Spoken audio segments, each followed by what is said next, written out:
The end of COVID lockdowns. Well, for most of the world. The death of the longest-running female monarch. Rest in peace, Your Majesty. A summer with apparently very high temperatures foreshadowing the impending doom that awaits us all. Donald Trump running for president again. And football still not coming home. What a year.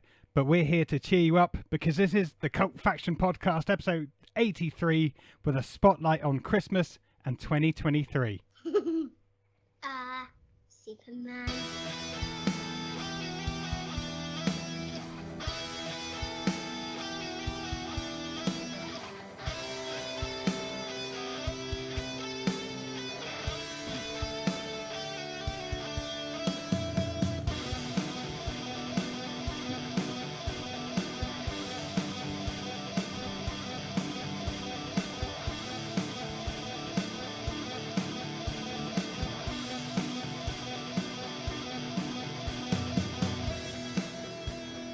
Hello and welcome to the Cult Faction Podcast, episode 83, with a spotlight on Christmas and 2023. And to be fair, it's going to be Christmas film and TV, not just Christmas in general.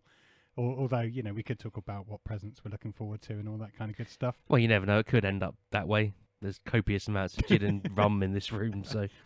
Yep, so I am your host for this evening, this festive frivolity that awaits. I am Paul Hawkins, and as ever, I am joined by... Damien Hicks. And...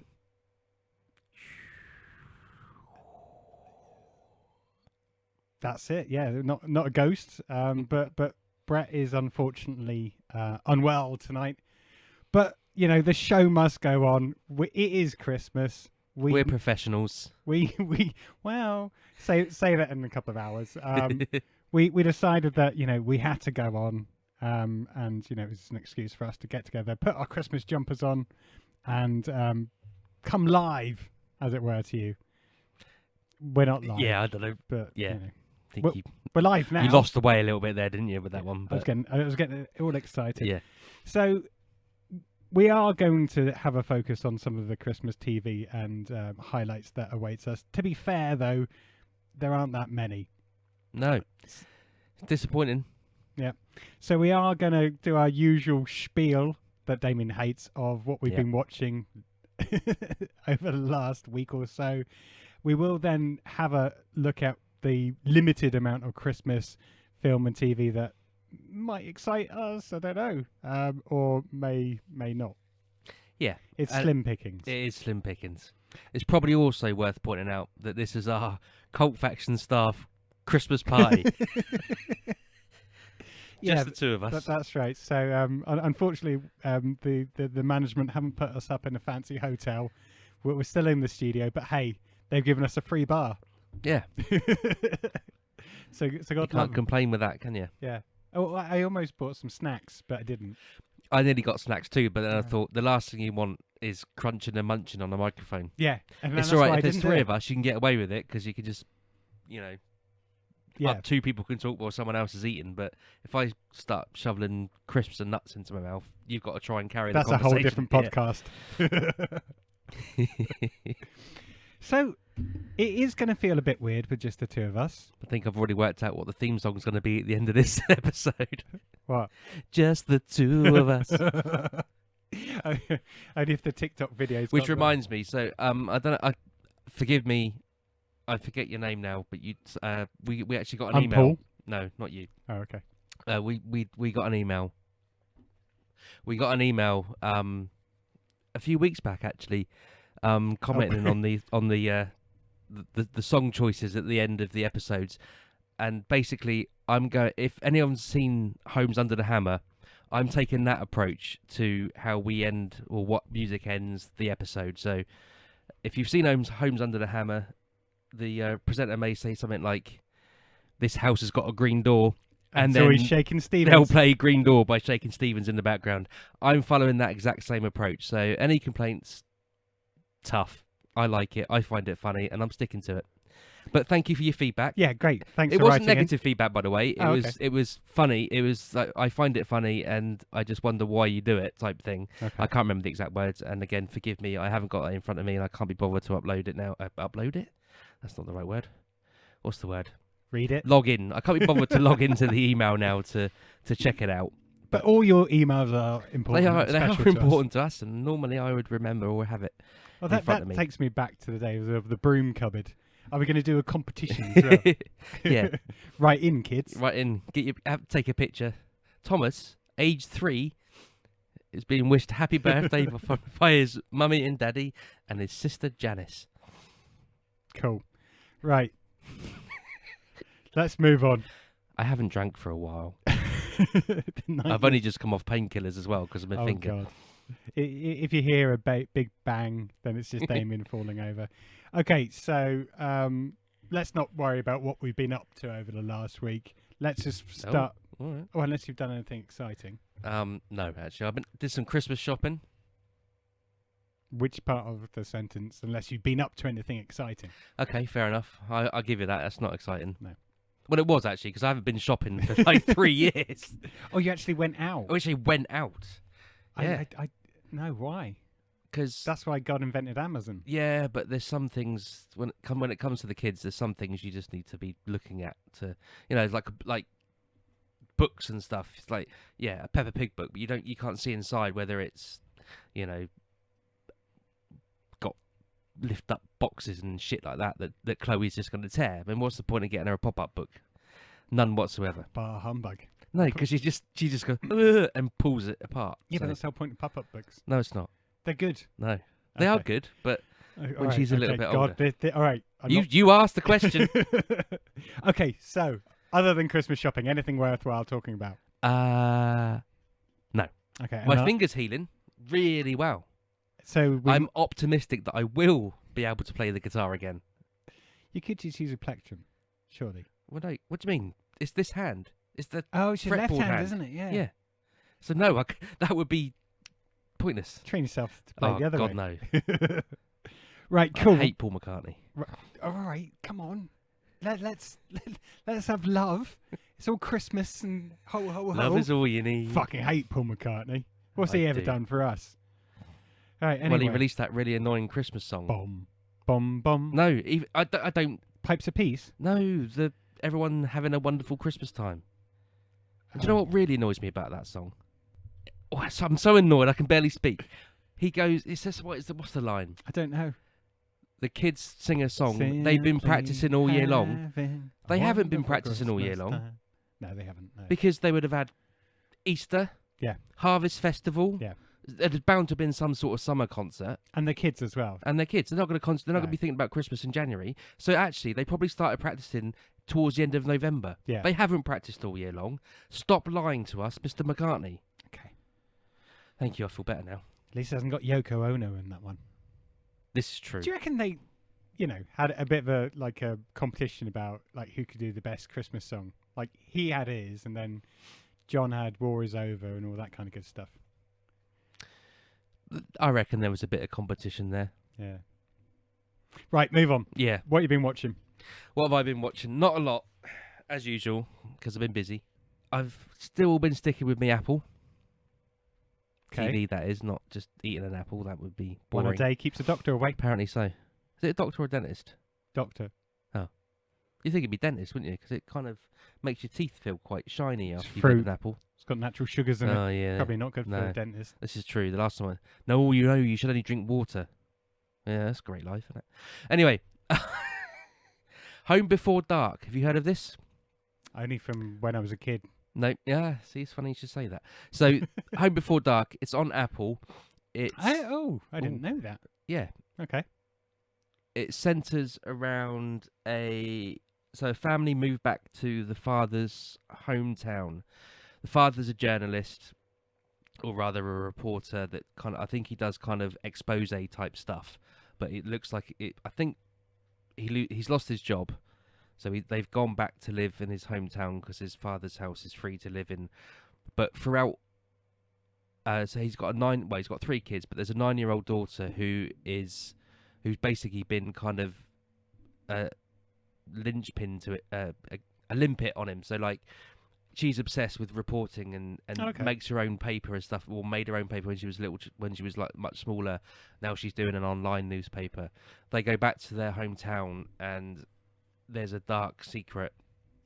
as there always is in these little towns in I think this is upstate New York. Yep.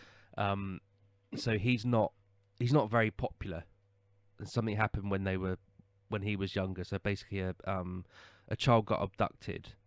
They never found the body, and he was supposedly supposed to testify that he saw who did it and name the person, but he didn't go through with it because it wasn't true.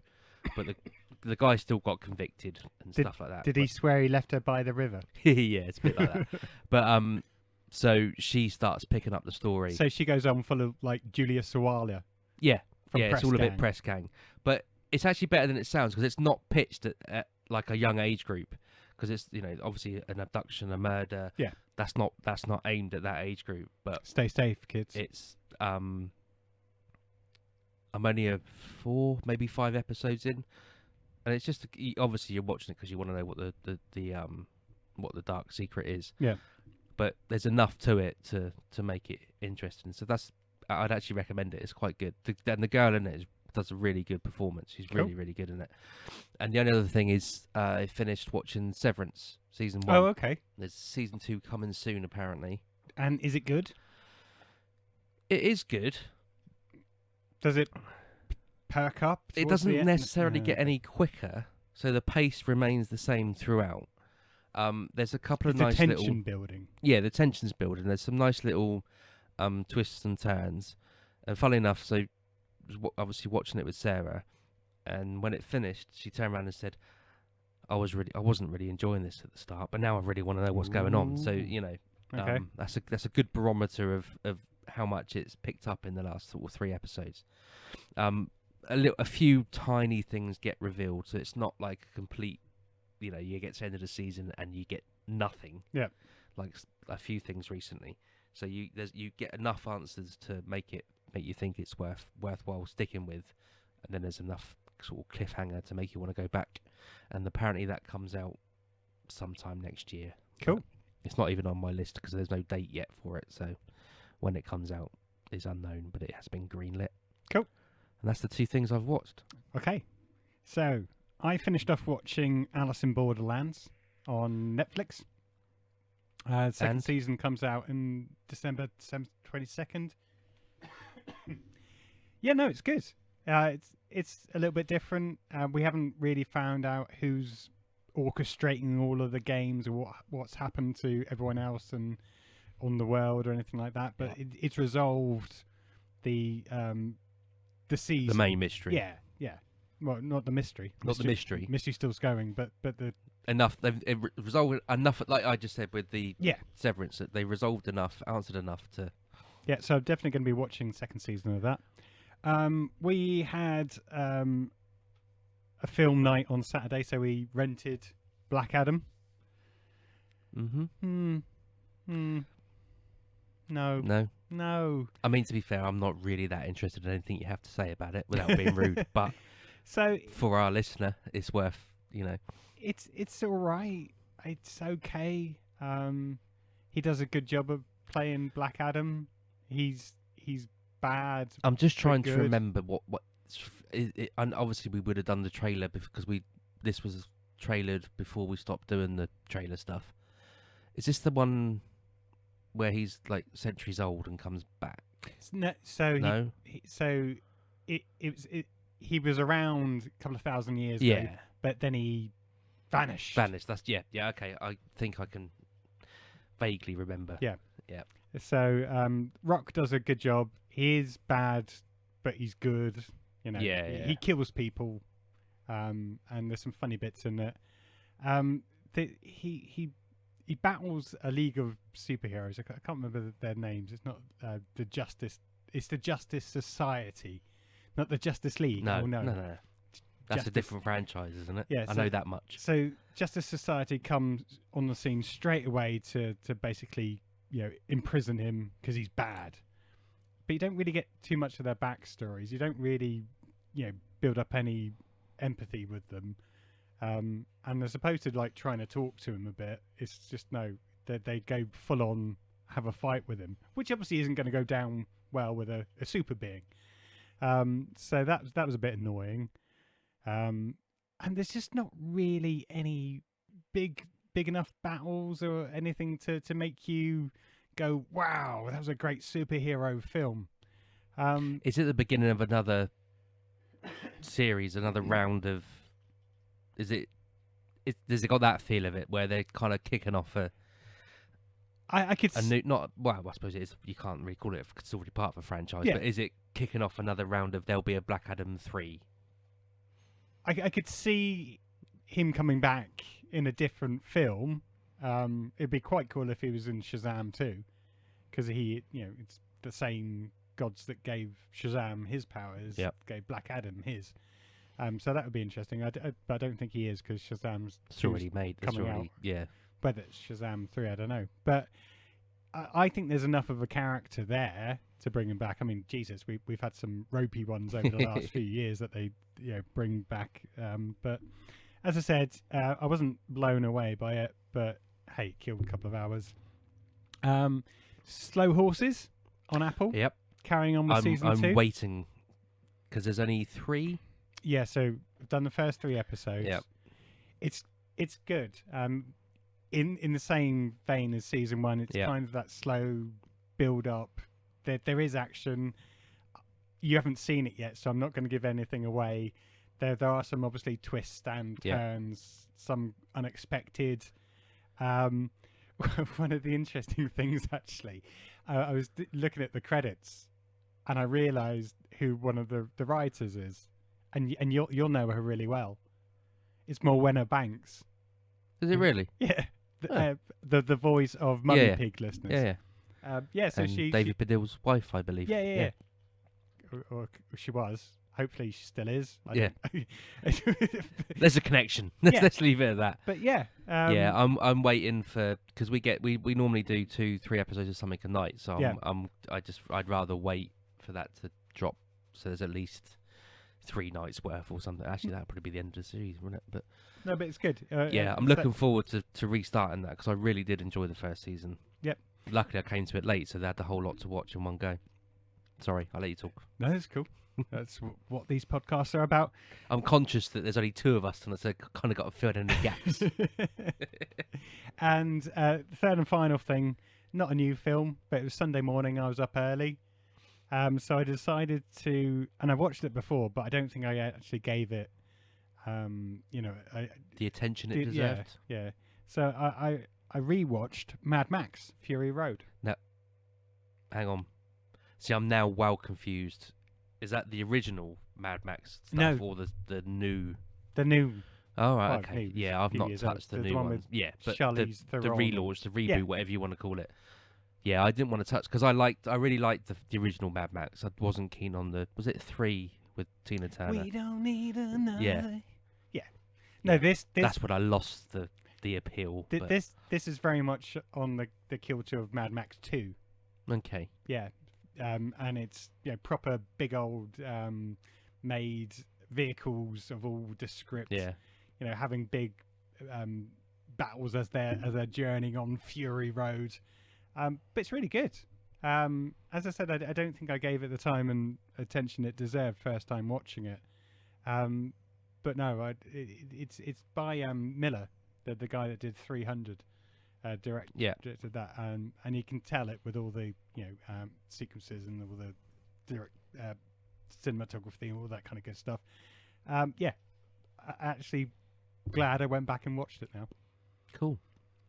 I might give it a chance then, but I really, really loved the first Mad Max film. Second, third, absolutely not. Second was my favourite, you see. Is it really? Yeah. It's interesting. Cool. And apart from that, I think the rest is just the normal stock TV fillers. I was going to say the Stock Aitman Waterman documentary or something. No, although there I'd is. watch that. There's a Stock Aitken Waterman documentary. I think I'd watch that. So I almost rented the David Bowie one. Davey. No, that's what I called him. Yeah, so I can't remember what it's called now, but that's just released. But again, I think it's quite expensive to rent it at the moment, so I'm going to wait until that's free. Yeah, absolutely. That's what I tend to do now. I don't bother buying the home premieres. Just wait 3 months and it'll be on anyway. Should have done that with Black Adam, but hey, Exactly. live and learn. Indeed, you do. That's it. We're done. We're done. That's the segment you don't like. Over and done with. It's weird, isn't it? There's no solar opposites. No South Park talk. Yeah. We could. We could, But but I we haven't haven't watched them. watched them. I'll Google it and make it Yeah. up in a minute. I should have. He phoned in sick last night, so I should have watched an episode of Degrassi Junior High or something, just so we can talk about that. Yeah. Yeah. Oh dear. Right. So what we're going to do now then? Well, you normally pause it and get the jingle up for the bowl select, and then we go back to the spotlight where we talk about Christmas TV and what's coming up in 2023.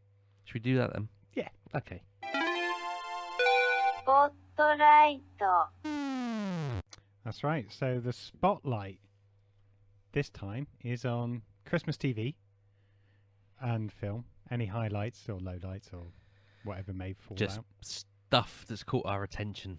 And then we are going to go through some of the films that are highly anticipated, allegedly, By who? We haven't grasped that, but from the they may not necessarily be highly anticipated by us. the people at Rotten Tomatoes for what's coming in 2023. Some of them we may talk about in depth. Some of them we might go, meh. Who knows? So, Damien, to be fair, I haven't really seen what's coming over Christmas, other than some soap operas that I'm not interested in, and yeah, bits and bobs. But are there any? There's a few things. So, it's probably worth pointing out. So we are recording this probably about a week. What are we? Wow, it doesn't matter. I can't bother to work out. It's probably about a week before Christmas. So some of this stuff, by the time this reaches your lugholes, may have already been broadcast. That's Yeah. the word, isn't it? Yeah. But it's probably, if you didn't catch it, it's probably available on catch-up services and. Well, they all might the have other- recorded it. They might have recorded it, yeah. But I'm just saying. Yeah. If you're listening to this, you go, "Oh, I didn't know that was on." It's probably on catch-up somewhere or another. Either way, so in no particular order, and certainly not in date order, because I couldn't be bothered to faff around with that malarkey. We've got A Ghost Story for Christmas on BBC 4. Mark Gatiss has adapted another M.R. James story. It will air, or has aired, depending on when you're listening to this, on the 23rd of December. As you know, if you're a regular listener of this podcast, you'll know I'm a big M.R. James You fan. are, yeah. And I've no doubt read this, but if I remember rightly, this is about it's a Swedish or a Danish count that weird shit happens to.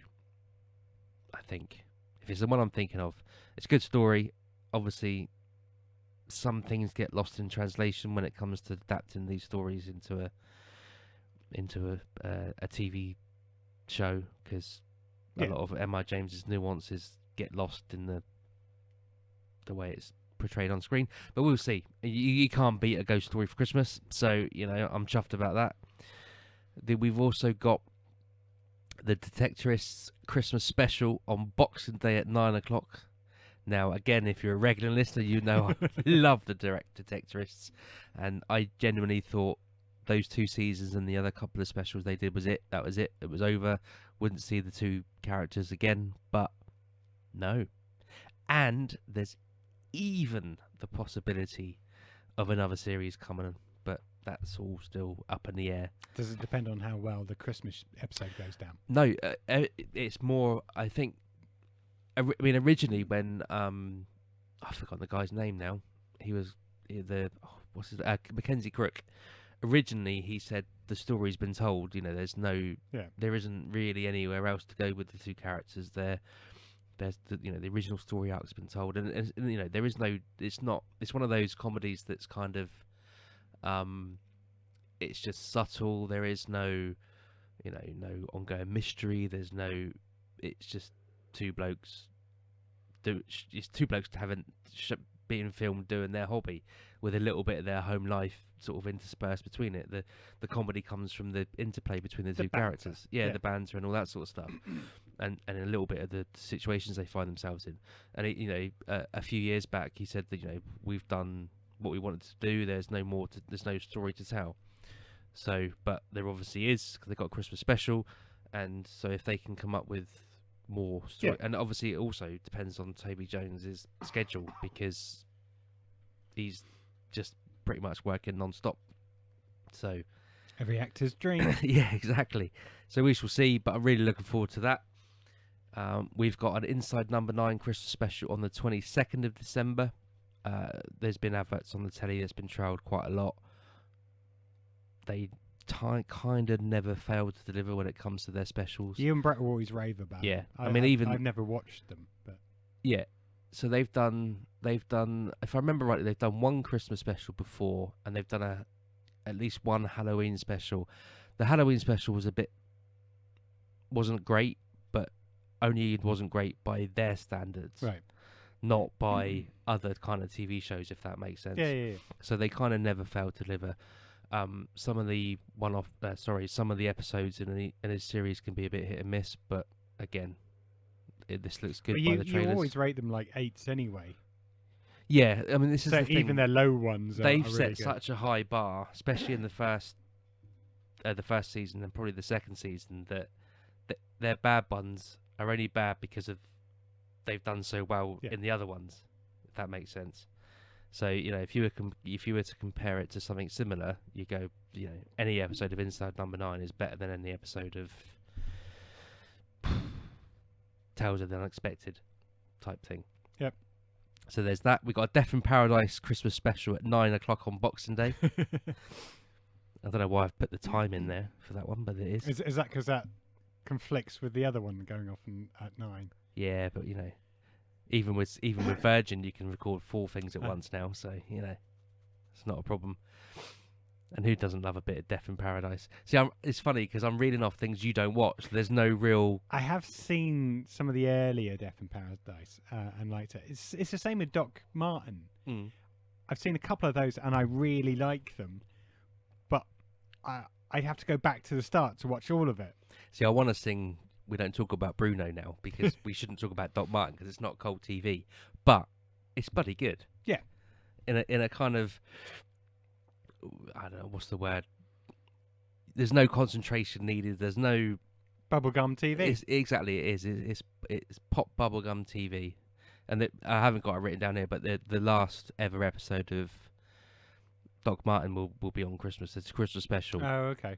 Right. Which apparently is the last one. So the season that has just finished, or rather say just finished, I think it was November time, was the last season of Doc Martin.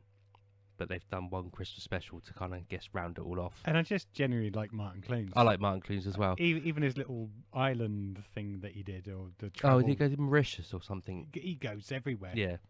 All the islands, not just one. Yeah, I like Martin Clunes.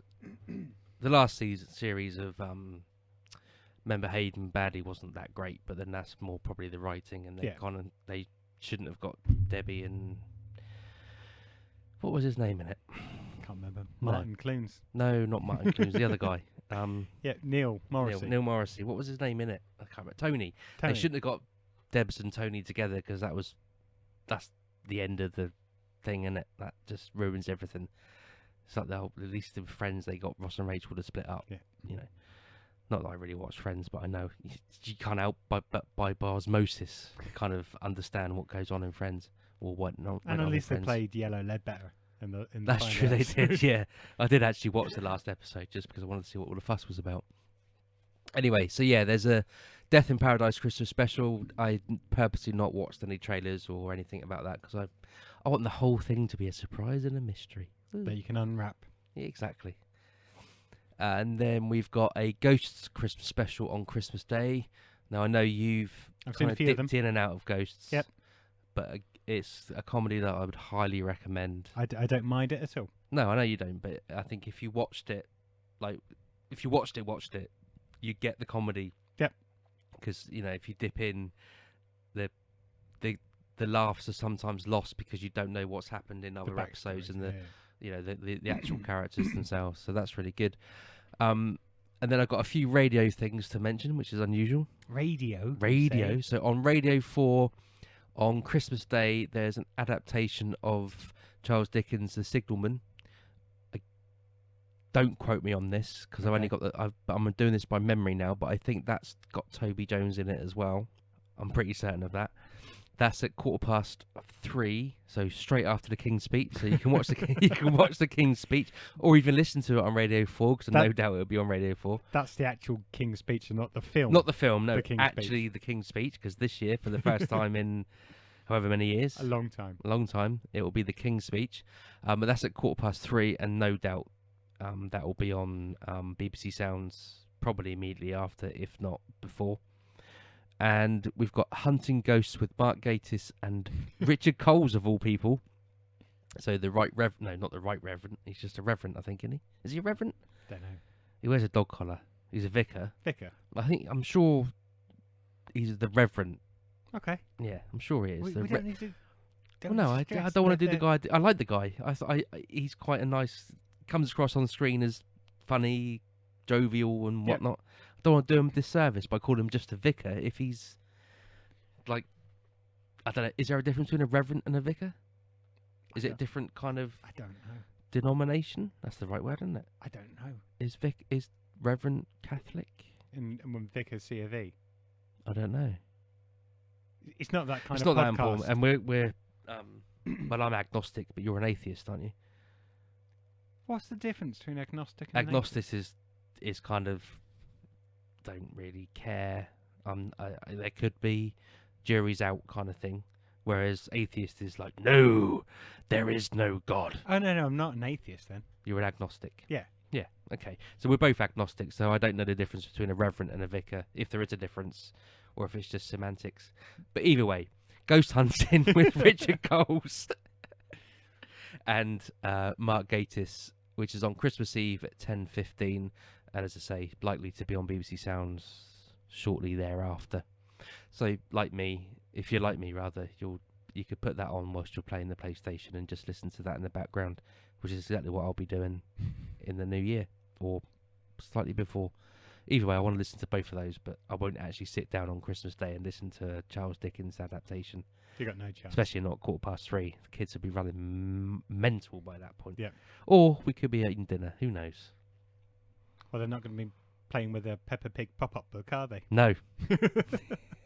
No pop-up books in this house.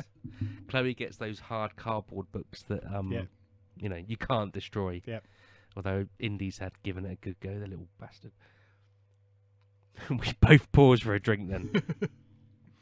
Cool. So, anything else on your list? Not for Christmas, no. Okay, so That's my Christmas list. the only other thing that I'll be watching, probably because we'll be in Ireland, is the darts. Again, not really cult factual Yeah, at all. I didn't put that down, but you're right. I do love dipping into the darts when Yep. it's on. It's always good. It's always a good crack. And obviously, it goes without saying, we'll I be really had watching. to resist the urge to do an Irish accent. Then. Yeah, don't do that. I won't do that because my accents are terrible. The Mrs. Brown Boys Christmas special, just because. But they I feel you. Do you the like that? progressive. Well, they've gone downhill Yeah. a lot over the last few years. So, but it's Yeah, I can't watch it anymore. I mean, I enjoyed it when it first aired, like Yeah. 10 years ago. Even though I know you knew the bits that went wrong were supposed to go wrong, it's still funny to watch. But with the cameraman going through the window and all that, it was funny. Yeah. But yeah, now I just can't. I can't take it, which is a shame because I like him. Yeah. I did when he did the what is it? Who do you know you are? No, what's it called? Who do you think you are? Who do you think? Who do you know you are? When he, I mean, that was a really interesting episode, and the stuff that when he does like panel shows and stuff, funny. But yeah, I can't do Mrs. Brown Boys anymore. I think he's just done too many of them Yeah. to make him funny. I would imagine if you went to the live show, that would be funny, because he got a crowd and Yep. it's all on. It's a whole different experience to go to a live show of when they do the tour. But yeah, I can't do it anymore. Kind of lost its magic. Yeah. But hey, maybe this is the year that he brings it back. Who knows? Right. So that was Christmas. It was. But now we've put all the wrapping paper in the bin. Kids are probably bored of their toys and playing with the boxes more. Yeah. What do we have to look forward to 2023? Okay. So should we Tell you what, let's do the TV stuff that I've got listed here, Okay. and then we'll move on to the most Rotten Tomatoes. anticipated films that Rotten Tomatoes say we should be watching. Cool. Okay. Okay. And again, not necessarily in much of an order, but almost. So coming to HBO. HBO. HBO. I say H rather than H. What no do you one's say? No one's going to correct your grammar. H. So you put the H. You have to put the H in H. See, I don't put the H. I just do H. Yeah. Common. Is that what it is? It's common. Probably. Yeah. I'm a chav. Yeah. Okay. Well, I wouldn't say chav. It's more like country bumpkin. You know. R. Ooh, R. Yeah. On HBO and Atlantic. So, Sky Atlantic, I should say. I'm guessing that because that's what normally happens, isn't it? If it's HBO, kind of becomes Kind of, Sky yeah. Atlantic, Now TV, that kind of Yeah. stuff. Sky Max, if that still exists, I think it does. Is The Last of Us. So the adaptation of the Great game. video game. Yeah, that's one of the, to be fair, I think that's the last video game I really enjoyed playing other than Red Dead. I've downloaded a few from the PlayStation Store and kind of lost interest after 3 or 4 I wasn't. goes. I was genuinely enjoying Elden Rings until it became too bloody difficult to do. Oh yeah, you've not mentioned that for a while. Because I just Because you gave just up. gave up with it. Yeah, Yeah. I literally gave up. And I got God of War Ragnarok the other week, but I found it really annoying because it's not open world. Really? And after playing Elden Rings, you Yeah. can just roam anywhere. You know, you have to go on a certain path, and even though it looks like you should be able to jump over a tree, you can't. And it just really winds me up. It's like, ugh. But other than that, yeah, it's alright. Fair enough. Yeah, so the Last of Us. Sorry, my bloody laptop's just gone blank on me again. In a dystopian world. That comes out in January. I didn't bother writing anything down about it. I just think, literally, this is stuff that's just caught my eye. Yep. And as I said, love the video game. Yep. So no doubt, I've seen a few images. I thought I very bet you short, have. sort of. No, a very short, sort of 4 or 5 Teaser second trailer or clip on something. Twitter the other day, and that makes it look quite good. So they've deviated a little bit from the video game because obviously you have to. If anyone's played the game, you'll know why you have to. So that comes out in January. We've got Lockwood and Co., which comes out on Netflix again in January. This is based on the young adult novels of the same name. The only reason it caught my eye, I've never heard of these novels, so don't know anything about them, and I'm not necessarily that interested in young adult novel type stuff, as we've established over the last couple of weeks. However, this is written and directed by Joe Cornish. Obviously, he hasn't written the novels; he's written the screenplay, whatever. etc.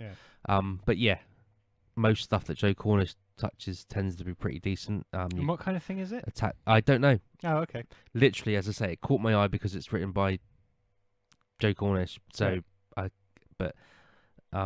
I put this list together Thursday before I finished work for the week, because I had the weekend. I had a long weekend, and I've not gone back to it since. So yeah, I could have probably done a little bit more research, but I was in a bit of a hurry. So I don't know what it's about. Couldn't tell you, but I remember reading it and thinking, sounds Give that a interesting. go. And it's written by Joe Cornish, so gonna give that a go. And that's in January.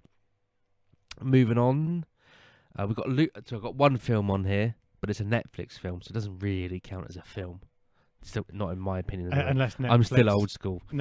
Netflix execs are listing, and they absolutely are. No, and we no, love 'em. no. I'm not having it. I'm not sucking up to the man. Unless it's cinema, or at least like Amazon Prime Home, whatever you call it, it's not a movie Okay. in the true sense of the word, anyway. So Luther, the movie, big fan of the Okay. series. Yeah. So obviously, I mean, most stuff Idris Elba does is pretty decent. You talked about the other week Beast. the Cujo that's a lion thing. Beast. Where- Yeah. Not very good. not very good. But in the most part, Dark Tower was shit. But Was it Dark Tower? That's yeah, Yeah. the Dark Tower. Yeah. actually no. That's not. That's a bit unfair. It wasn't shit, but It felt too short. yeah, A lot- exactly. It didn't. Like really short. yeah. It should have been another hour long. which actually, because it may not be coming out this year, so it's not on my list, but it has been greenlit to make a series of Dark Tower. Right. But literally just greenlit. They're going to He make was a series. good in it, though. Yeah. Yeah, he's one of those actors that I could genuinely just watch him, and I'd be okay. Not in that way, but No, I know what you mean. Yeah.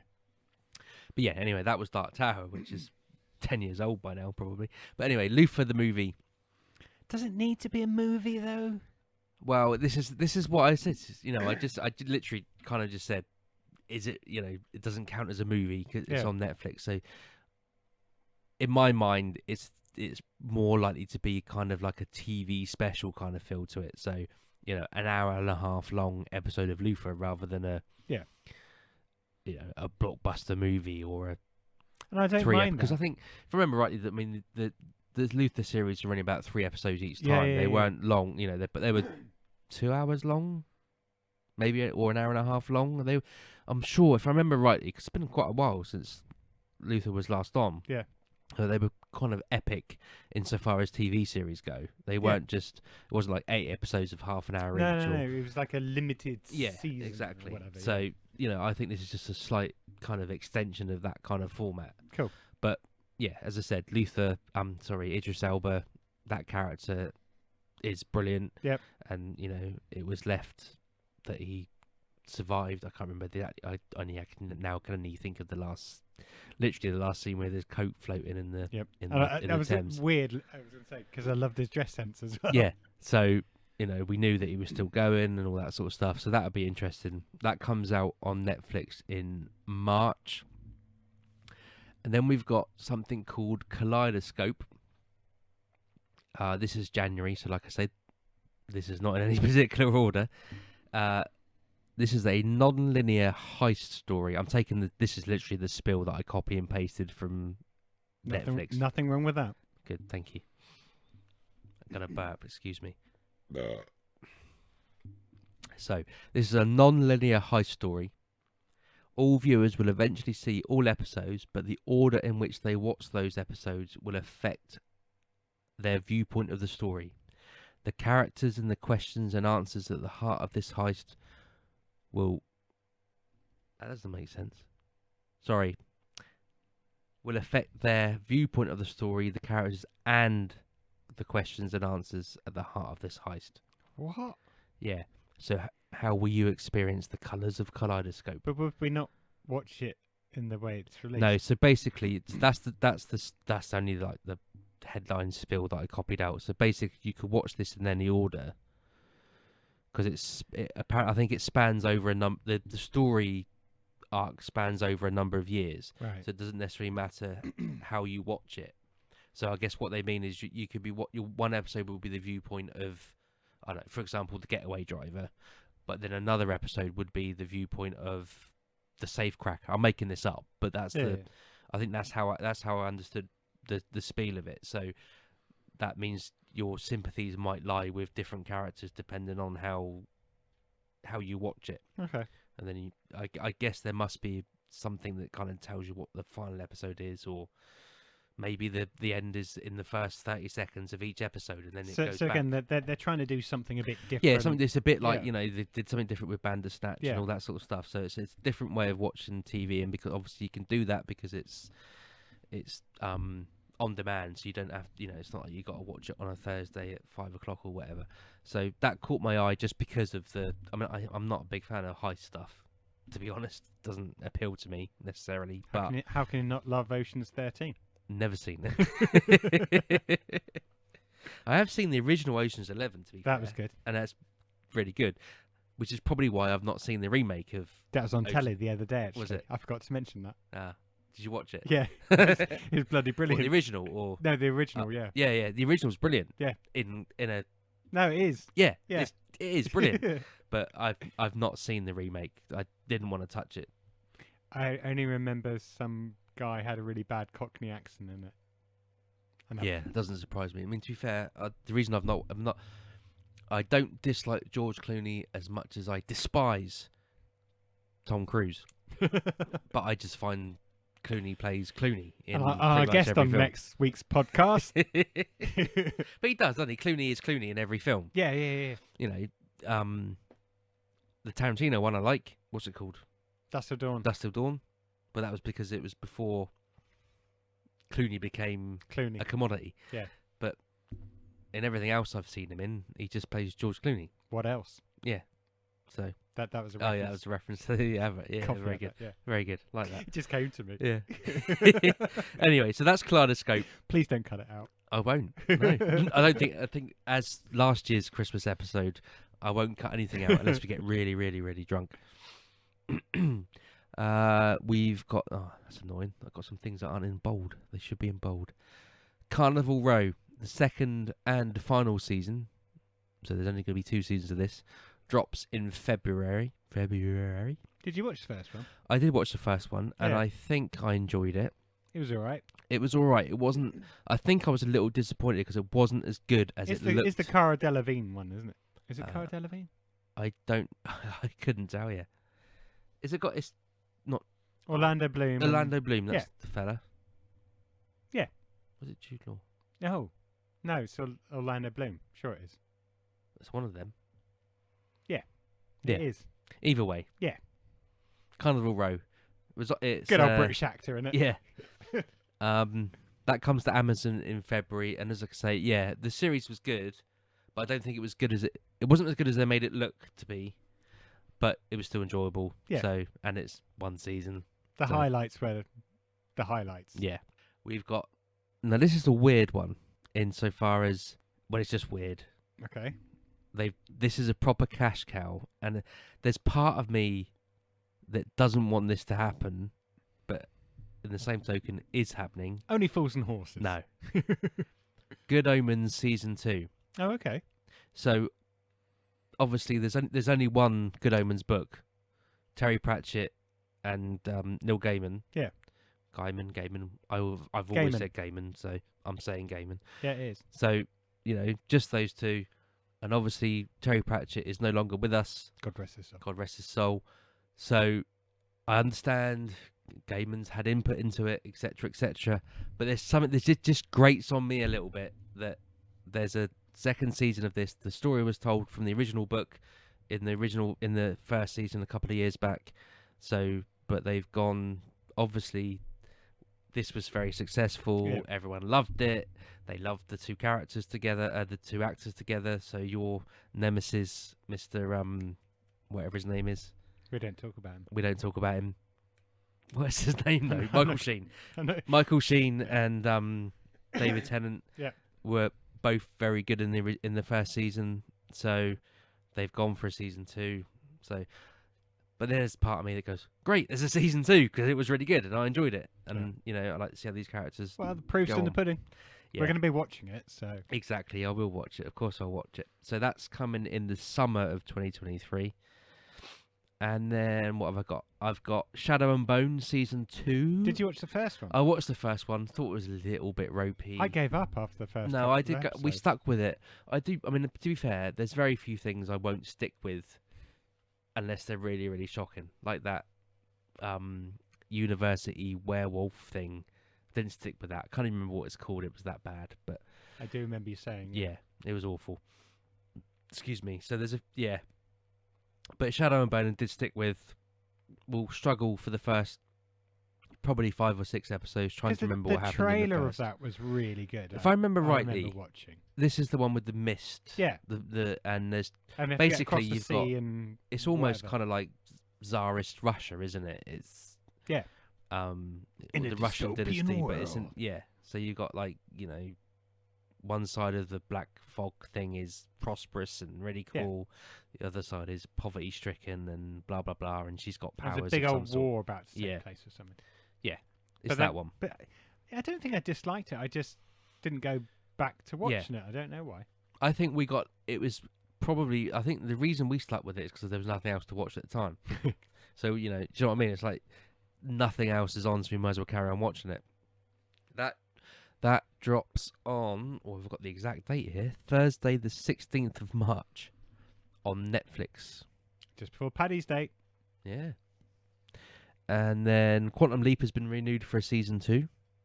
Not that we've seen season 1 yet over here, but that might mean at some point it pops up on Amazon or it'd probably be Paramount. But No, is it that won't be proper Paramount, would season it? 2, or is that just the rest of? No, because the Season rest 1. of season 1 that's already been. So yeah, there was a kind of mid-season break, stroke Yeah. pause, but that's Okay.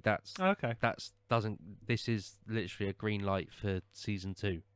So all those rumours that it was being cancelled and blah blah blah, obviously not true.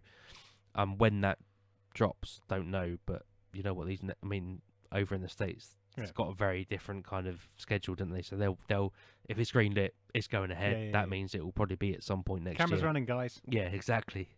They move pretty quickly with that stuff. So that comes up, yeah, probably September, autumn time, I would imagine. Cool. And there's something else I've not written down. No, not Outer Limits.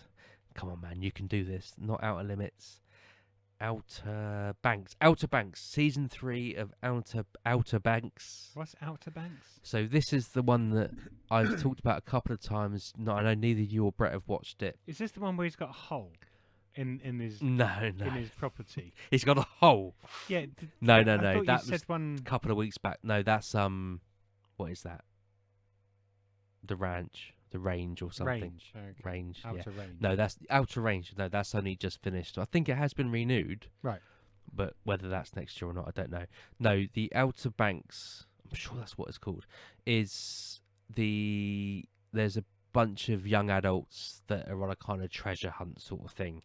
So there's a dodgy, not sheriff, but influential businessman who's after some gold, but it's owned by a almost poverty-stricken family. Okay. The dad's already been killed because he was the one that discovered the gold. I think a ship sunk or something like in the 1800s or 1700s. And it's around like the Carolinas, that kind of area that it's set.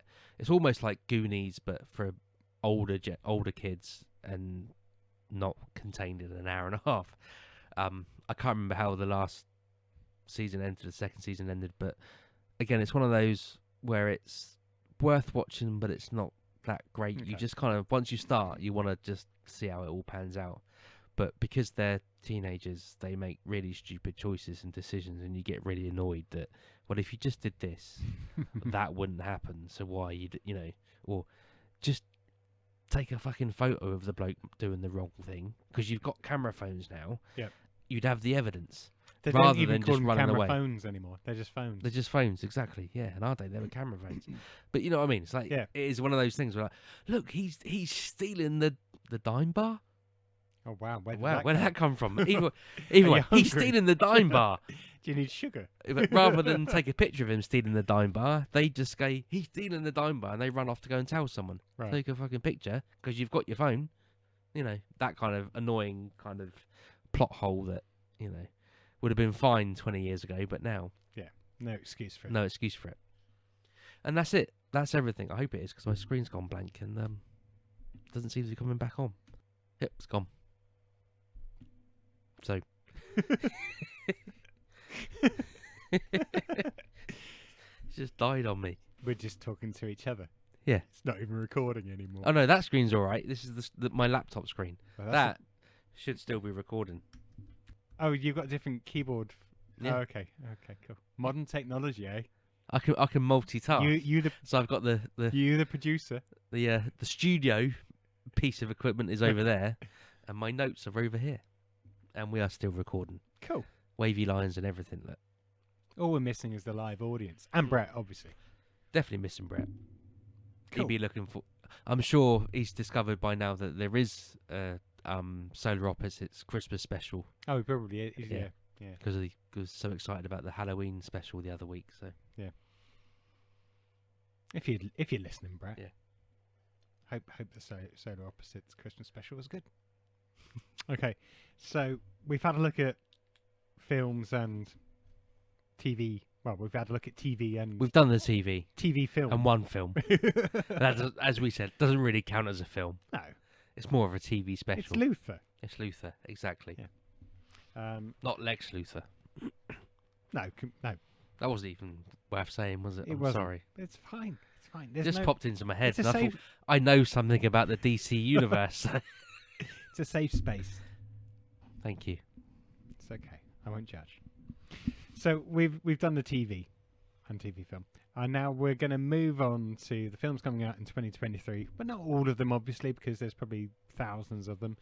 But we're using Rotten Tomatoes, and we're going to go through a list of their most anticipated movies for 2023, just to see what's coming and to give our little verdict on whether we're interested in them and whether this is something we might go to the cinema to watch, or just give it a bypass until it's free, or just avoid. It's full like stop. that. It's like that dating game. What? Yeah. What is Snog, it? marry, snog, Snog, marry, avoid. Yeah. Yeah. Snog doesn't sound. I mean, that's not really No. the original. If But, yeah, that's the TV show, isn't it? Snog, marry, avoid. if Let's we'd stick have, with that. if we'd have planned this, we could have tailored it around to, and we could have said, snog, marry, or avoid the films. Yeah. But we don't want to snog, marry, or No. it would be watch, Watch, avoid, cinema, cinema, pay, free, wait, avoid, pay free, avoid. pay free, avoid. That sounds like we're going at some dodgy It does. That doesn't sound right. street. Yeah. Anyway, Let's move on quickly. Yeah, so some of these we may talk about in depth. Some of them we may just go, yeah. Okay, so what have we got coming up according to Rotten Tomorrow? Rotten Tomorrows. I obviously can't multitask because I saw Tom Cruise Oh, that's not good. on the website, and I was thinking Edge of Tomorrow. Is that from Edge of Tomorrow? And that obviously got in my mind.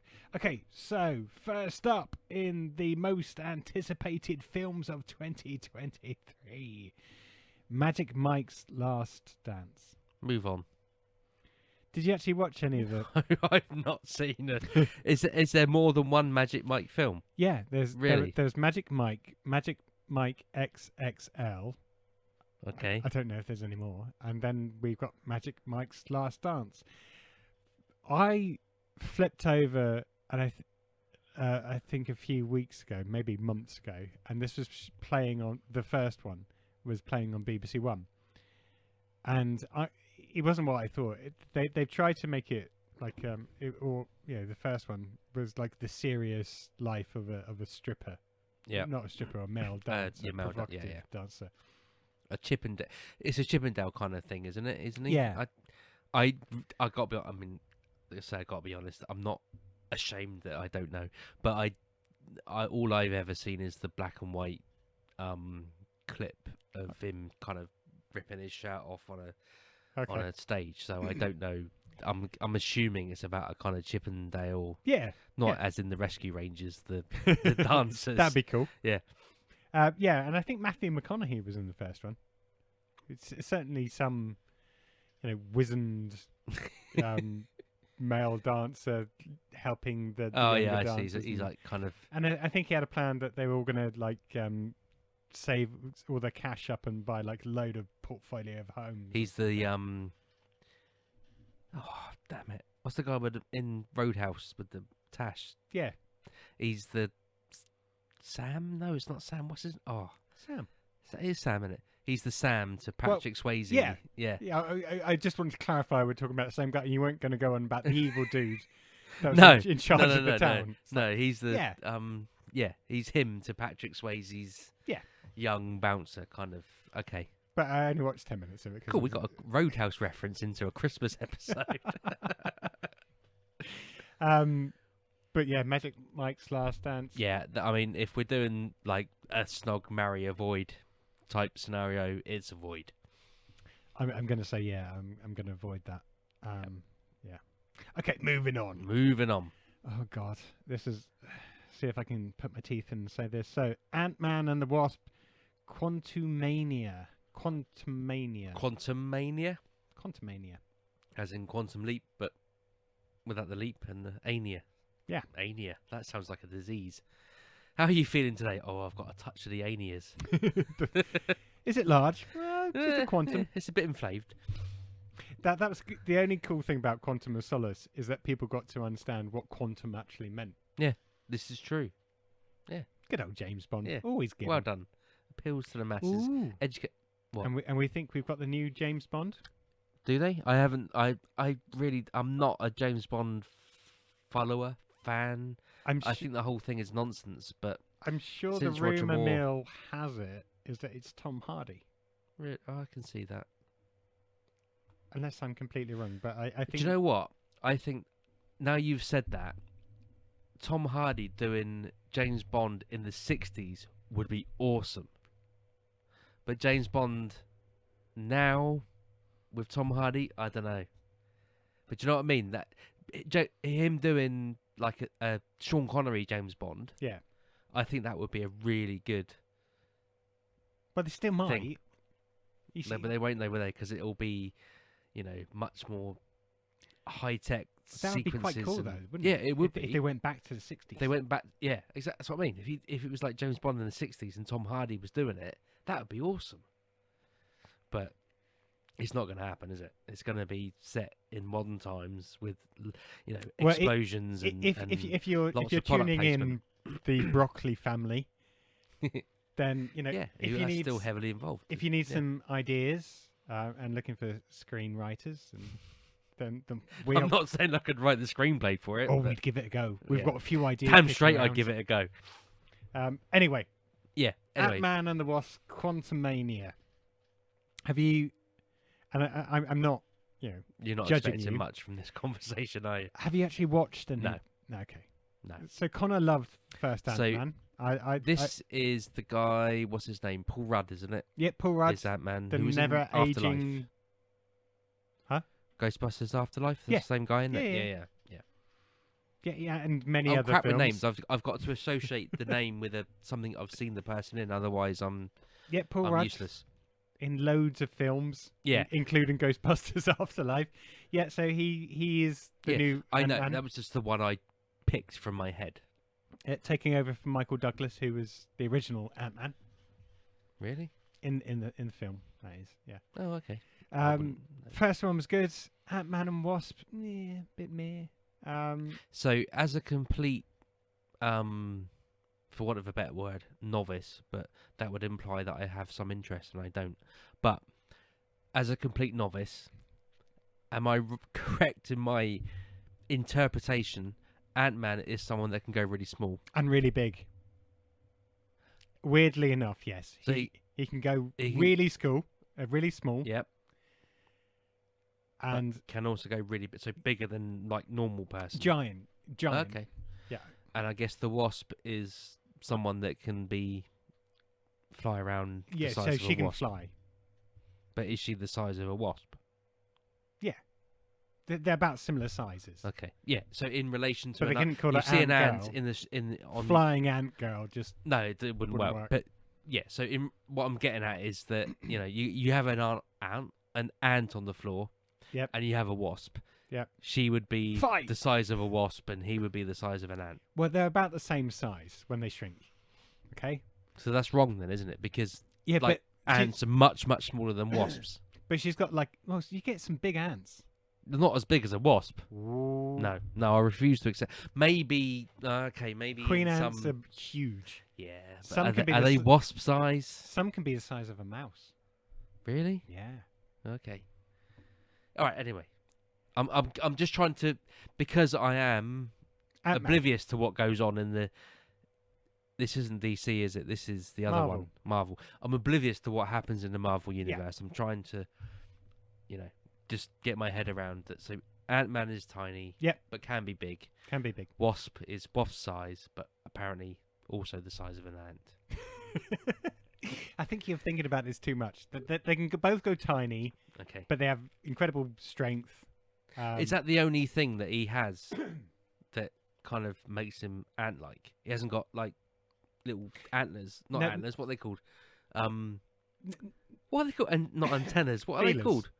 It- Those it- things on the top of their heads that ants have. Why do I feel like we need David Attenborough? On What the are they line? called? I It's not antlers. 'Cause that's what deer have. Deers do have antlers. It's not antennas because that's a electrical thing.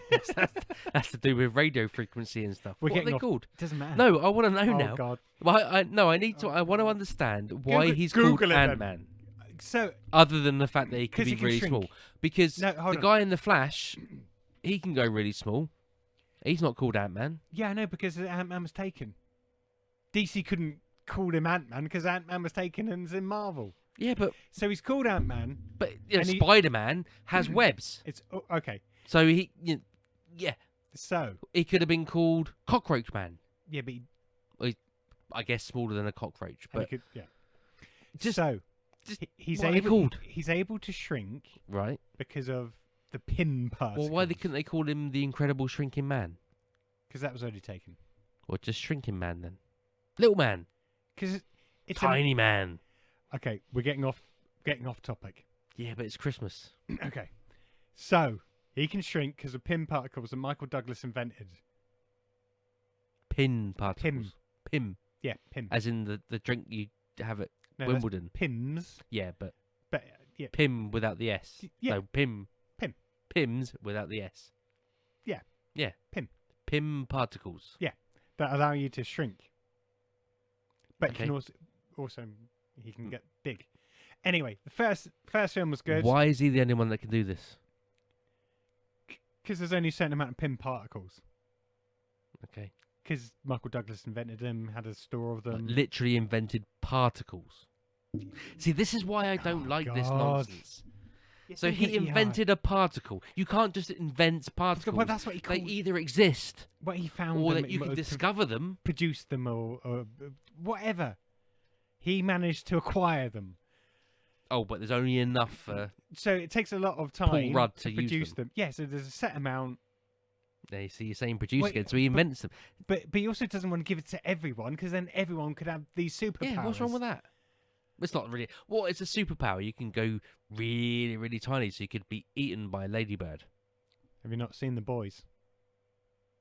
Yeah, I wouldn't want to do that. Yeah, exactly. Either way. So you it's- don't want everyone yeah. to be able to do that. No, that's up to them, isn't it? But... Right. Okay. We're getting off. We are, but, you know, So the first film was okay. Second take your film, word for that. not so good. The third one. Who Round knows? 3. This is number 3. Yep. So you had Ant-Man and Wasp, and now this is the third one. Ant-Man and Wasp, Quantumania. The only thing I'm excited about is the fact that Bill Murray is allegedly in this. Alleged, yeah, yeah.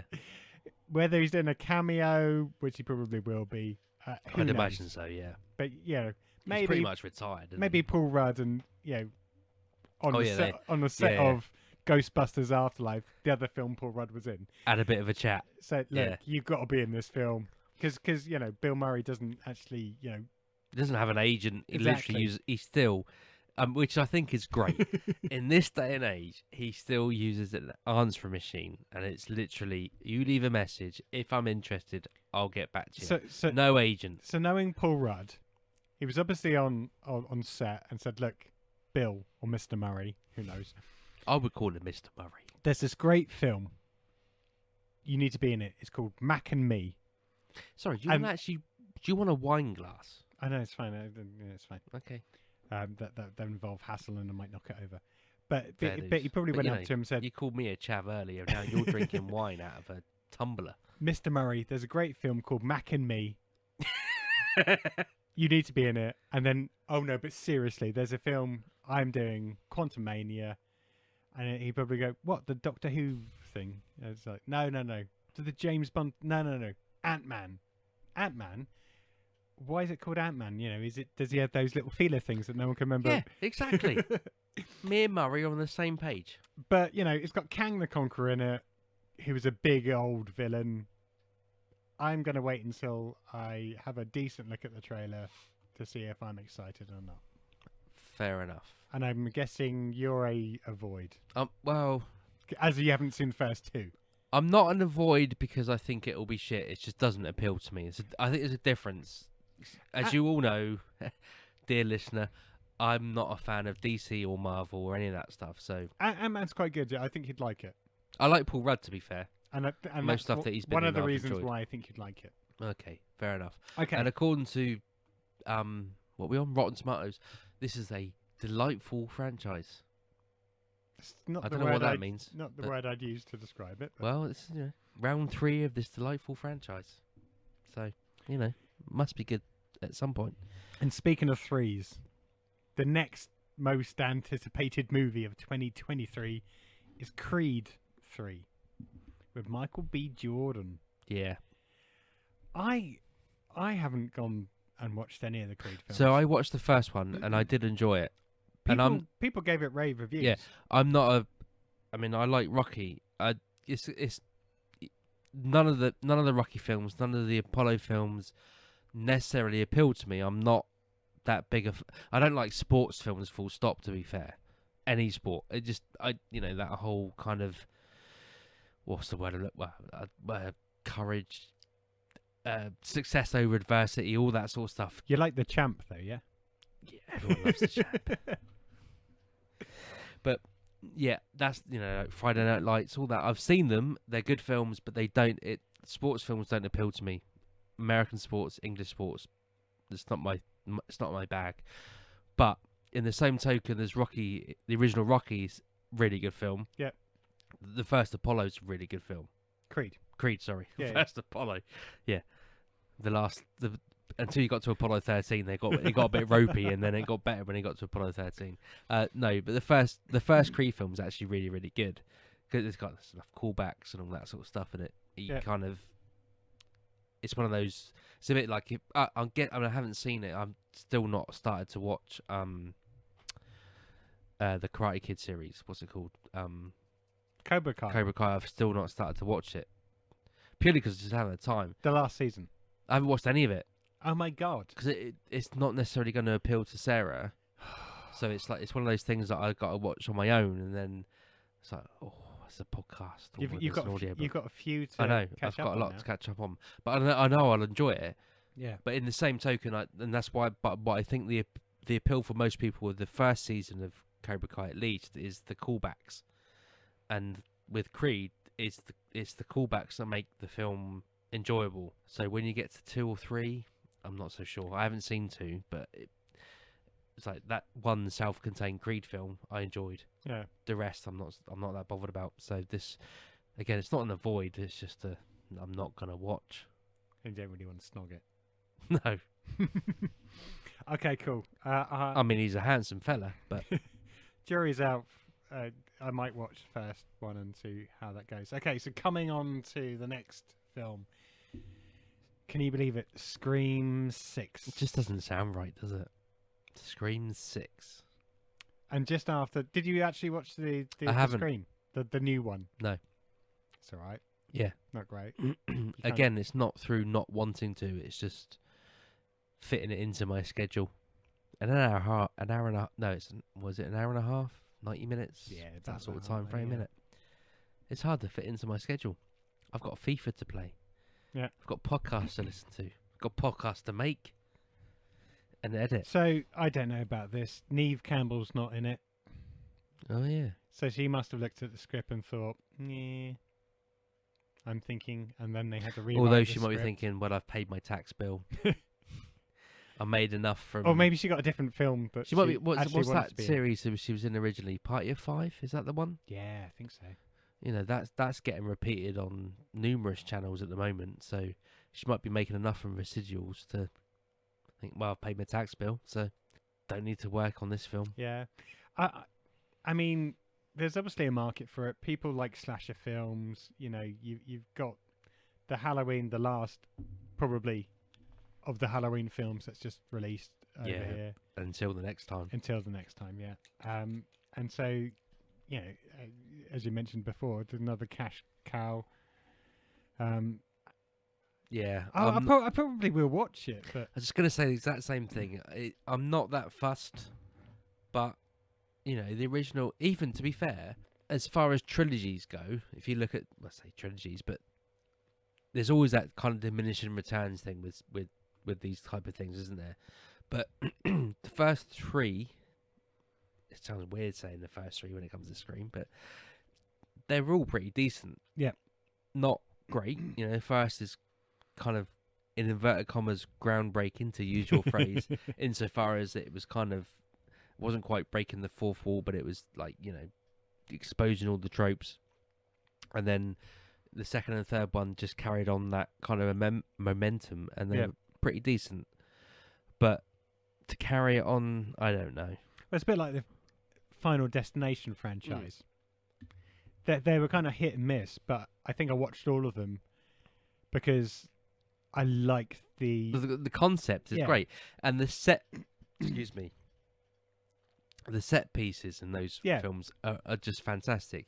I mean, they'll never better the original, the first one with the logs coming off the thing. But yeah, each set piece in that is fantastic, and it's the same with Scream. There's enough, at least in the first three, there's enough to kind of make you want to watch them because they call back to the time when we were first watching slasher films back in the 80s, because we're that old that it kind of appeals to that audience. But when you get to 6, it starts to feel a bit, I don't know if that feels jaded or whatnot, but we shall see. I'm not going to avoid it. I just won't go out my way to watch it. Yeah, so I probably will, because it'll be one of those nights when nothing else is on. Exactly. Yeah. Okay, moving on. Shazam! Fury of the Gods in March 17th, Paddy's Day 2023. So Zachary Levi returns as Shazam, along with his teenage form Billy Batson, played by Asher Angel, rather. And all of his steps. Did you watch the first one? No. Okay. First one was alright. Which franchise is this? Shazam! Yeah, but is it DC. DC? Yeah. So I was talking about Black Adam earlier. So they, the people that gave Shazam his powers gave Black Adam his powers too. Okay. If I read that, if I watched it right, anyway, they looked like they were. We haven't got Brett here to correct us. Yeah, but according to the films, that's what happened. I don't know what happened in the comic books. Yeah. The powers that Shazam has were given to him by Queen so and so, such and such, whereas Black Adams were given to him by King so and so.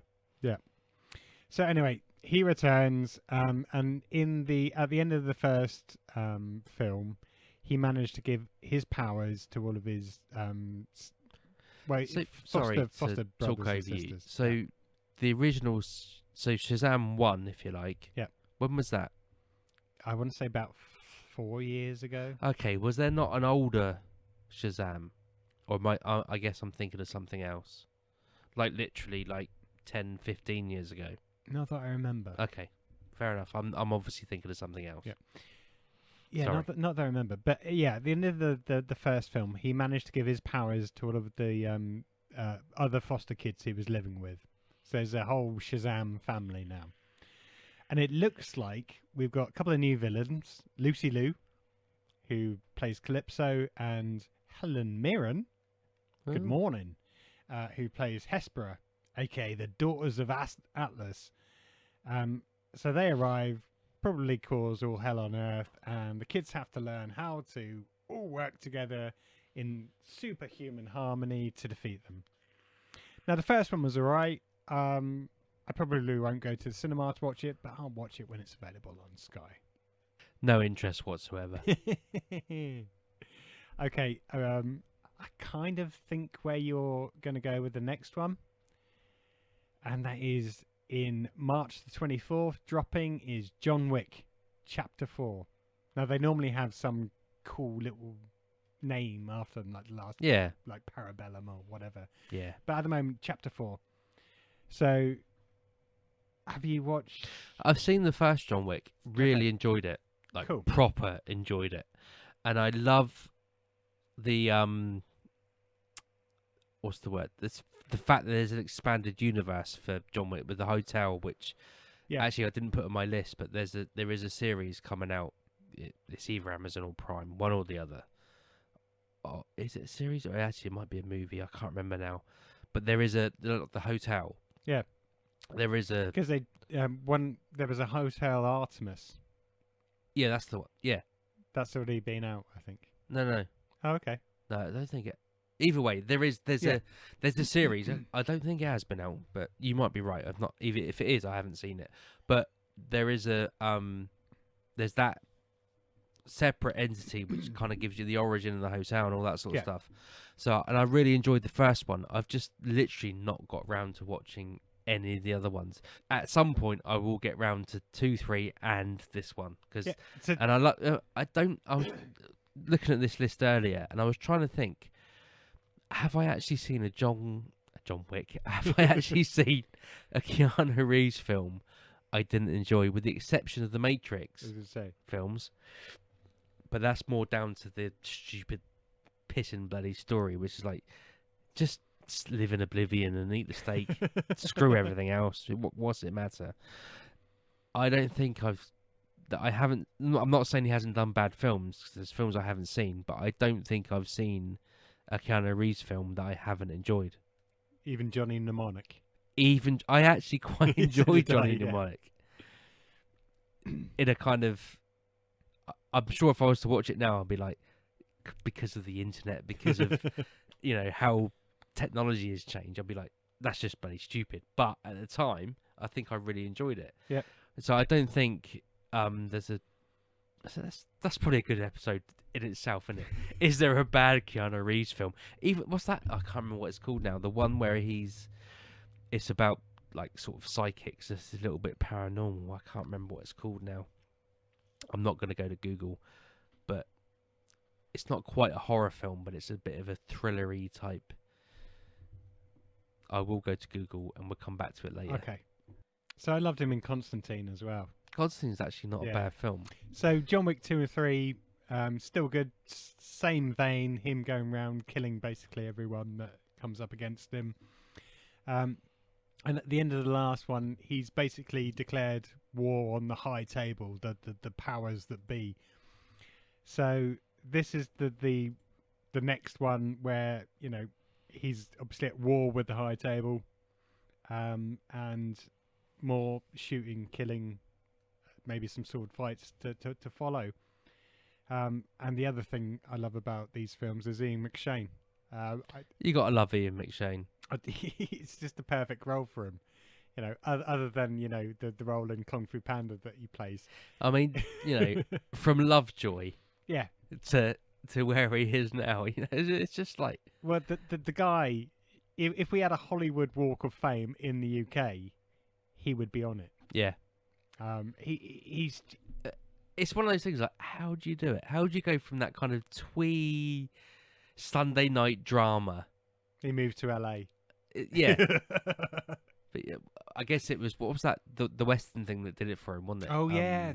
Oh god. Deadwood. Yeah. That's what made him Yeah. bankable in the US. Yep. Insofar as TV goes, anyway, he's getting. I mean, the film roles aren't huge. He's never going to be a leading man. That's The films are huge.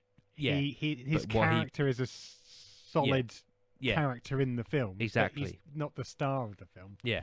But he's always got like the witty comment, Yeah. and he still portrays, and God love him, he's got to be getting on a bit. 60s, 70s, it's got to be, Yeah. isn't he? But he's still got that presence to him as Yeah. well, and he's got the cool voice. Yeah. What more do you need? And Maybe that's what does it. and he's still got the hair, bastard. Yeah. But yeah, Don't get me started on hair. I'm looking forward to John Wick actually, because So am I, even though I haven't seen the other ones. It's just like I want to see the franchise in its entirety. For information, the film I'm talking about is The Gift, Oh yeah. which wasn't like a big success at the time, but actually I really enjoyed it. I thought it was a good film. Okay, so moving on, and it's not the film that we all want, No, it's not. but it is a film, and it's Dungeons and Dragons: Honor Among Thieves, coming in March. Yeah, so I got really again. Yeah. This happened. I mean, I don't Every know how many time you times see this has Dungeons and happened. Dragons, yeah. Why don't they just bloody make the The Dungeons cartoon. and Dragon film that we all want to see? And the annoying thing is that the cartoon has been around so long that the actors you want to play those characters Come and keep changing. Yeah, Because originally for me it was like John Cusack was Yes. The Yeah. I can't remember their names now. But Not Hank. Hank's the archer, isn't he? Who was the knight? the knight, Not the knight, but the the cavalier. cavalier. Yeah, Yeah. that's John Cusack for me originally. That was like, and I always had the ranger. I'm 3 sheets to the wind now, so I'm struggling with names. But Hank is the ranger that was always for me. I don't know why, but I always thought of it as Kiefer Sutherland. I can see that in the time. Yeah, Yep. yeah. This is what I mean. At the time when Yep. the cartoon was out, and then a couple of years later, when the movie stars of the time. Could be Now- could be like a Chris Pine character now. Yeah, yeah, exactly. It would be. Who just happens Who to be in happens this to film. be in this film? Oh, and you can have Zoe Saldana as the one with the pole. One with the bowl. I know you mean. Yeah. Yeah, exactly. But alas, it's not that. So we do have Chris Pine in Dungeons and Dragons: Honor Among Thieves. Honor spelt wrong because it's American. We have Hugh Grant. Huge Grant. Huge Grant. It's going back to student days. Michelle Rodriguez is in it, and yeah. So the popular role-playing game gets a shiny reboot that no one wants. I don't know. I mean, part of our disdain for it is the fact that it's not the cartoon. Do you know what I mean? It's Yeah. like we want the cartoon, where they go on the roller coaster. Hey, look, guys, it's a Dungeons and Dragons ride, and they go on that, and they get transported to this crazy world with the dungeon master, etc. So whenever we see a Dungeons and Dragons movie, that's what we think of, and it's not that. So we're all, instantly we're like, nope, this is going to be shit. This could be good. It could be. Previous incantations of this have not been, but you never know. Yep. So am I going to avoid it? I'm not going to avoid it. I'll watch it. I'll watch it. I won't rent it. I won't prob- go to the cinema. No. And to be fair, if it goes straight to like not even home premiere, then I probably will avoid it, but for a different reason. Okay. I think we're both on the same page there. Yeah. Right, moving on. And this is probably something that my little boy will absolutely be pulling at my arm to watch. And this is the Super Mario Brothers movie. So this is the animated movie by Chris Melandandri, guys of Illumination, Despicable Me creators. And it actually has the creator of Mario himself, Shigeru Miyamoto, who's been involved in this film. So Chris Pratt is playing Mario. And it's also got the likes of Jack Black, who's pretty much in most animated films. As is Idris Elba in most animated films apart from this. And Seth Rogen, again, he puts his vocal talents to pretty much any animated film. So yeah, Jack Black and Seth Rogen are going to be playing Bowser and Donkey Kong. Yeah, I can see that. I will be watching this. I may even go to the cinema because You probably haven't got a choice. Connor is going to Yeah. want to watch this. Saying that though, it's by Illumination, and Illumination Studios normally do films that adults can watch as well. The likes of Despicable Me and all those kind of good stuff. So yeah, it should be Yeah. should be a something for adults as well, even if it's like the humor. Doesn't it? I mean, I had the original Nintendo back in the day, because again, we're that old. And I never took Mario. I never, I and wasn't a fan of Mario. and even again back in the day, I loved platform games. I was Sega though. Yeah. Well, I before that, it was Spectrum. you So I only was really like, got Nintendo if you really wanted Super Mario. Yeah. Or Mario. and I had one. I had the Master System originally and the Nintendo, whatever it was, 64. No. Nintendo 64. Yeah, N64. It was, wasn't it? That was the original. And I got that, but pretty much because of GoldenEye, I think. No, it was before that. The What? first Nintendo system was. No, I'm Before saying you got the GoldenEye. N64. Oh no! I'm talking when Yeah. the little the tiny little grey box Yeah. with the really tiny, also the tinier controller. But Mario rather, I should say, I never took to it. Yeah, it doesn't appeal So to me. this- Still doesn't. The film doesn't appeal to me.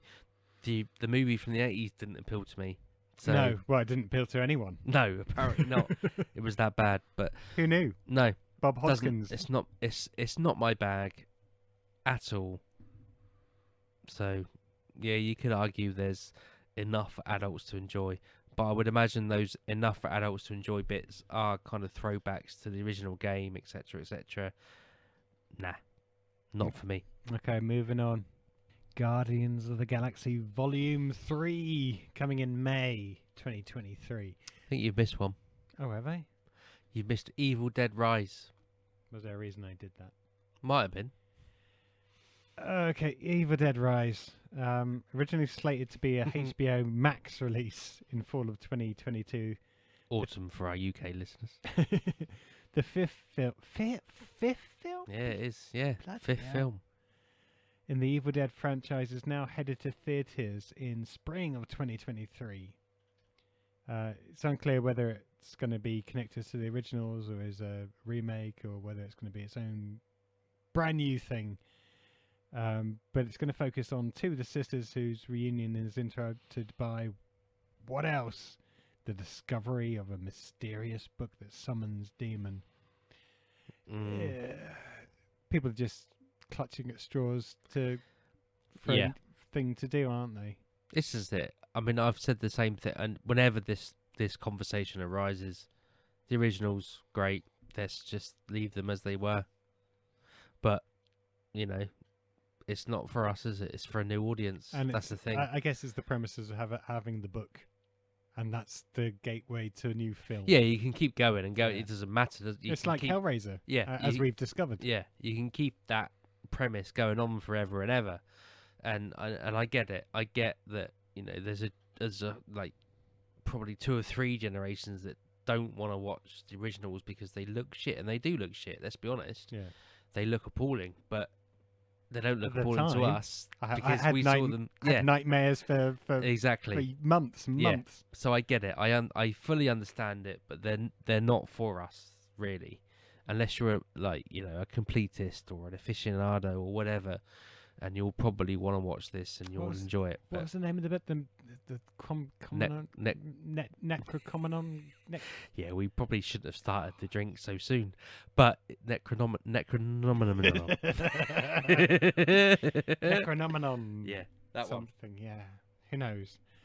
I will watch it, Yeah, It is- I'll no but- doubt get round to watching it. but it will be a free to. yeah, it's view. not something I'm looking forward to. It's just, it's another one in the franchise of Yeah. blah blah blah, and I'll get around to watching it. Right, moving back to Moving where we back, were. yeah, okay. Guardians of the Galaxy Volume 3. So we had the holiday special. Have you watched that yet? No, of course not. To be fair, I've not even started watching Andor yet, and I genuinely mean I will watch. Is Andor? I was right, wasn't I? Yeah, Andor. Yeah. I will get round to watching it, but thing is, at the moment I'm in a kind of zone out, listening to a podcast kind of mood rather than watching something. So Nothing wrong with listening to podcasts. exactly. It's our bread and butter. Bread and butter. If It's only our- it was. Yeah, but so I've not got. So I will watch the holiday special, and I will watch this because I've been reliably informed I enjoyed the first 2. Yeah, I don't remember them. You keep telling us that you enjoyed Guardians of the Galaxy. I definitely remember I did enjoy the first one. I think the quote was, "It's the only Marvel film that I liked." Yeah. And I've seen the second one, and the second one is the one with Kurt Russell in, isn't Yeah. it? Yeah. I didn't like it that much. Okay. The whole Kurt Russell thing was a bit too much for me. Right. But I think there's enough in those films to make me chuckle. Yeah. So I will watch this. Okay. And the And other, it's directed by James Gunn. I know he does the funny stuff. So and it's probably his last. it's the last one, isn't it? Yeah. Marvel film. He's moved across to DC, isn't he? Yeah, he's taken on. See, you know, I learn this shit through osmosis. I don't pay attention to what you say, he's, but I have to edit it so it comes back in. he's moved on to not necessarily bigger and better things, but definitely for him, bigger things. But you know, you could tell he had a load of passion and love for the crew and cast of Guardians of the Galaxy, and just the making of it, everything from the soundtrack onwards. Probably the last in this mix-up of Guardians of the Galaxy. Yeah. Whether they bring back, Guardians of the Galaxy with a different crew. Yeah, the next time it'll be a kind of rebooty type thing, when it'll be not necessarily a reset, but it won't have the same tone. It will be a different. I don't know what the word is, but if it's because he didn't. Obviously, I know he did the first one. I'm assuming he did the second one. Yeah. So, yeah, it'd be like the old. It's a bit like DC with the Batman, isn't it? It'll be like that's the end of James Gunn. Like that was the end of Christopher Nolan. Yeah. So next time it will be a different. But similar to the comic books, there was loads of different Guardians of the Galaxy. Brett would be able to regale us with all of the different multiverse versions, and same with the Green Lantern. So no doubt they will bring back some form of Guardians of the Galaxy, but it won't have the James Gunn feel. It won't have the crew that we've all, well, I say we, that a lot of the world have grown to know and love. Looking at the trailer, it looks like they're going to go out in a blaze of glory. I'm not sure whether we're going to get the hearts and love and kisses between Gamora and Chris Pratt. But who knows? It's James Gunn. And there's a little bit of me that thinks they're either going to go out like Sundance and... or they will have some kind of happy ending, but who knows? The other thing with this has got Will Poulter in it. Yep. To be fair to the lad, he has spent a lot of time in the gym over the last few years building up to his Hollywood blockbuster role. Although I think the problem is for him is he peaked in We Are the Millers. Such a brilliant film. Yeah, love that film. But also, he was in that series on Disney, where he was doing the marketing for the drug with Michael Keaton. Oh, I know. Not it wasn't. What was it called? Not opium, but No. it was about painkillers and stuff. Wasn't it? Yeah. Even then, he was building up. He was building his himself up. mass, to be a Hollywood star. And so that's going to be interesting, seeing him and as Adam Warlock in this film. And I guess we're going to find out whether this is his springboard to the next. Oh, I see. Yeah. So he could then turn up in other. Yeah, or again, just make himself as a Hollywood blockbuster, actor in his own right. Be interesting to see. But yeah, definitely going to watch this. Looking forward to this very much. And again, we've got Zoe Saldana coming back as Gamora after the end game, which you haven't seen. No. Sorry, I can't contribute to this conversation. So yeah, this is where we miss Brett, because you two can have a conversation about this nonsense, and so it means something to people. Whereas I can just go, We'll get to see whether they fall in love again. Okay. But hey, that comes in May. Also coming in May, the one that we're all looking forward to. Or are we? Fast X. Nope. Move on. Couldn't give a shit.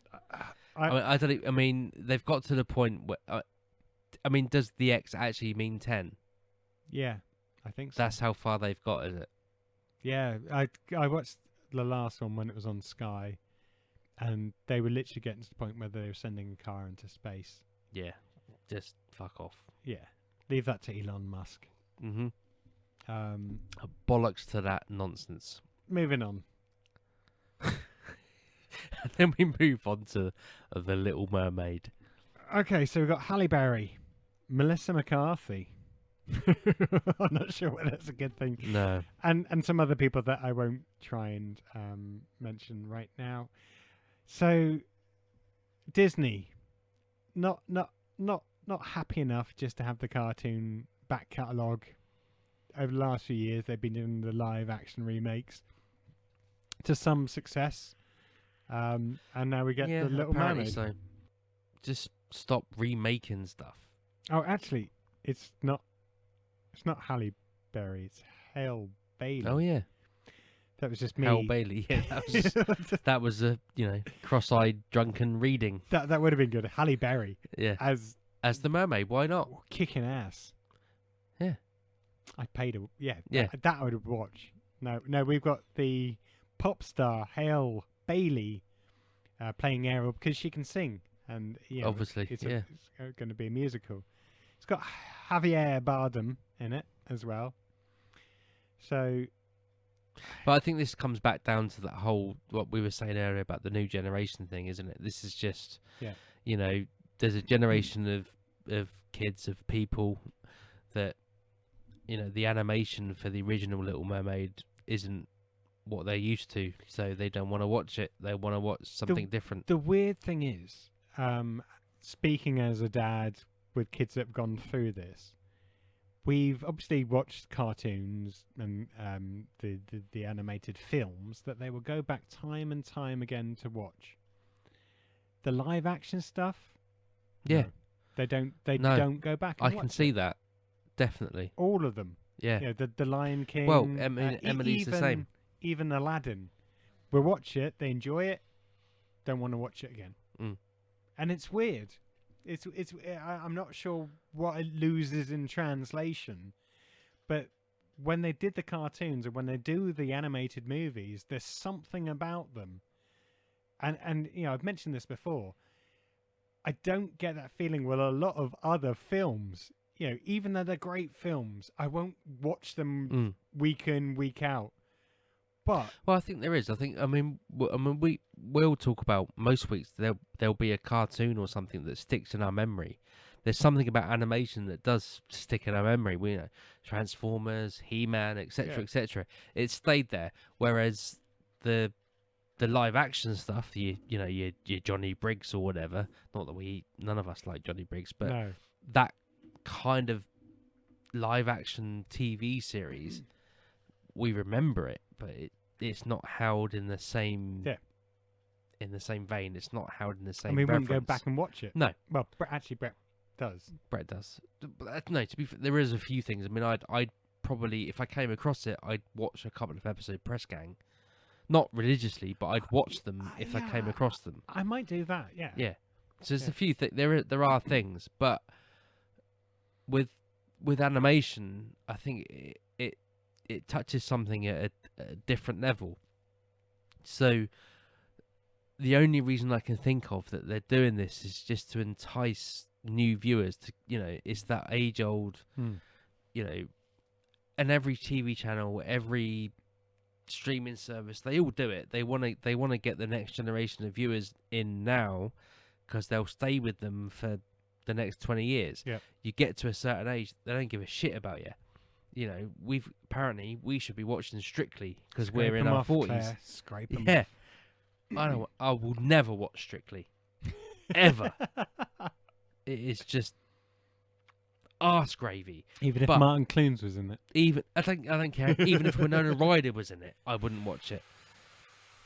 Because that would be Dancing with the Stars, and that's different. Because it's in America. No, but I wouldn't. It's just that.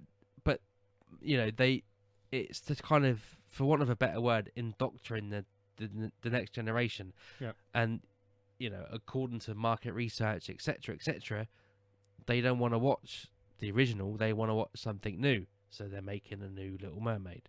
Yeah. Doesn't appeal to me necessarily. Although, to be fair, and that ridiculous superhero thing aside, what was it? Not Thunderpants, whatever it was called. With Melissa McCarthy. I think if she's playing, she is playing Ursula, isn't she? Yeah. I think actually you can't. I can now think of a better person to play Ursula. Yeah, I could see it. Yeah, quite well, exactly. So I think that's going to be a really good. It's a good role for her. But I'm not going to go out of my way to watch it. But in everything I've just said, Emily probably will watch it I will be watching more this so because than the of- original. yeah, Although, because- I mean, Chloe loves. She's got a load of Ariel books, Little Mermaid books, etc. And they did the whole cash cow where they just made a load of Ariel stories. Oh yeah, there were. Yeah. Yeah.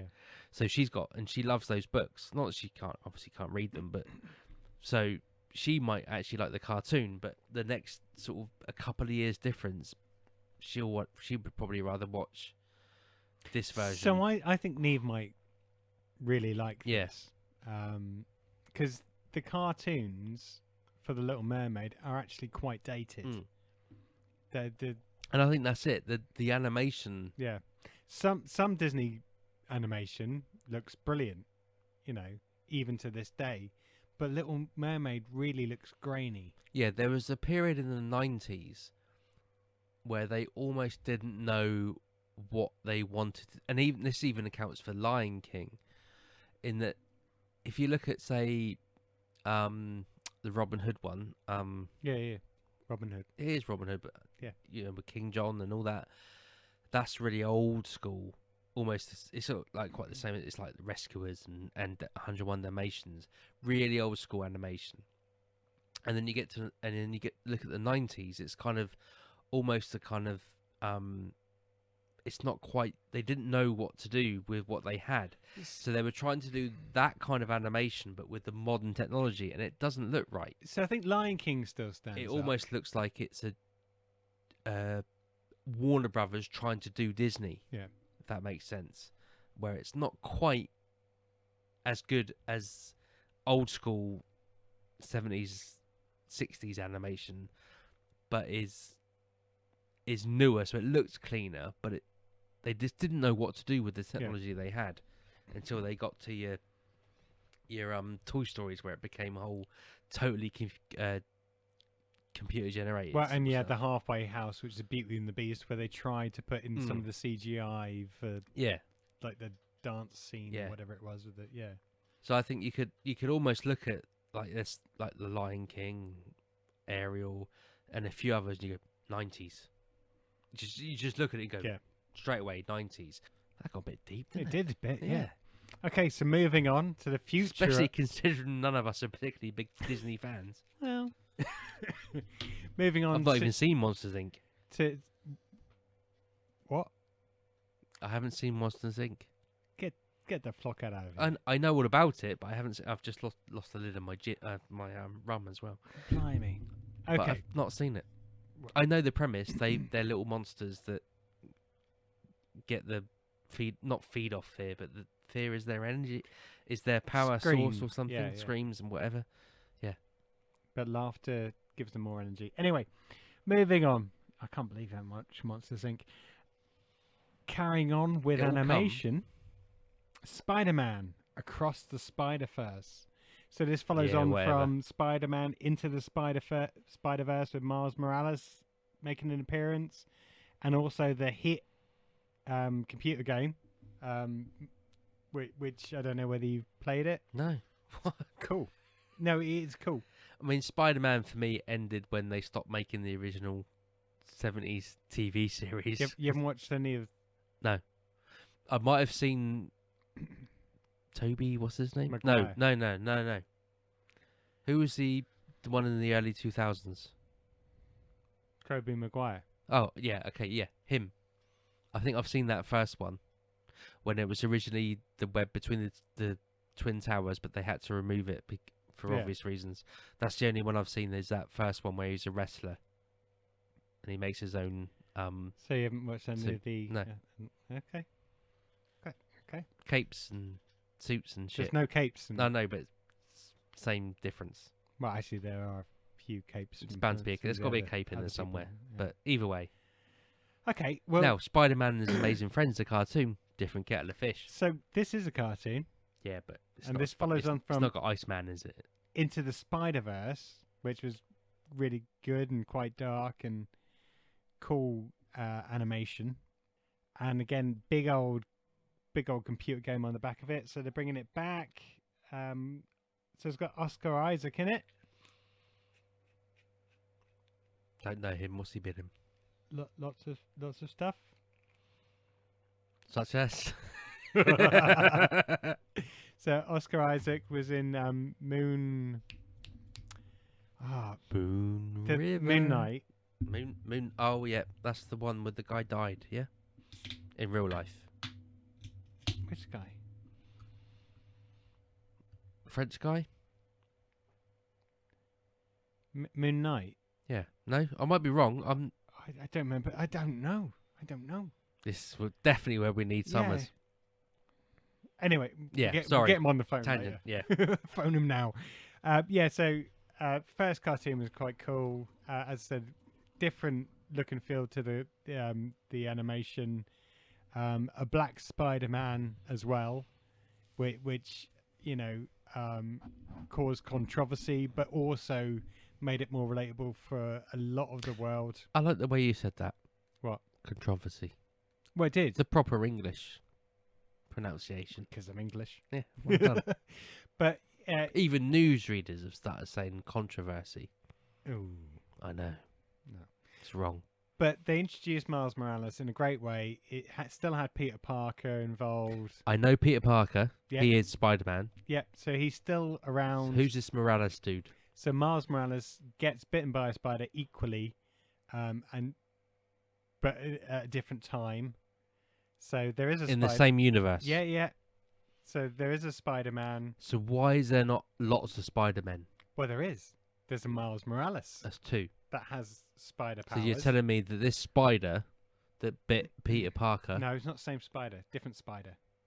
that's even worse then. So surely there should be more Spider-Men. Well, technically, there could be.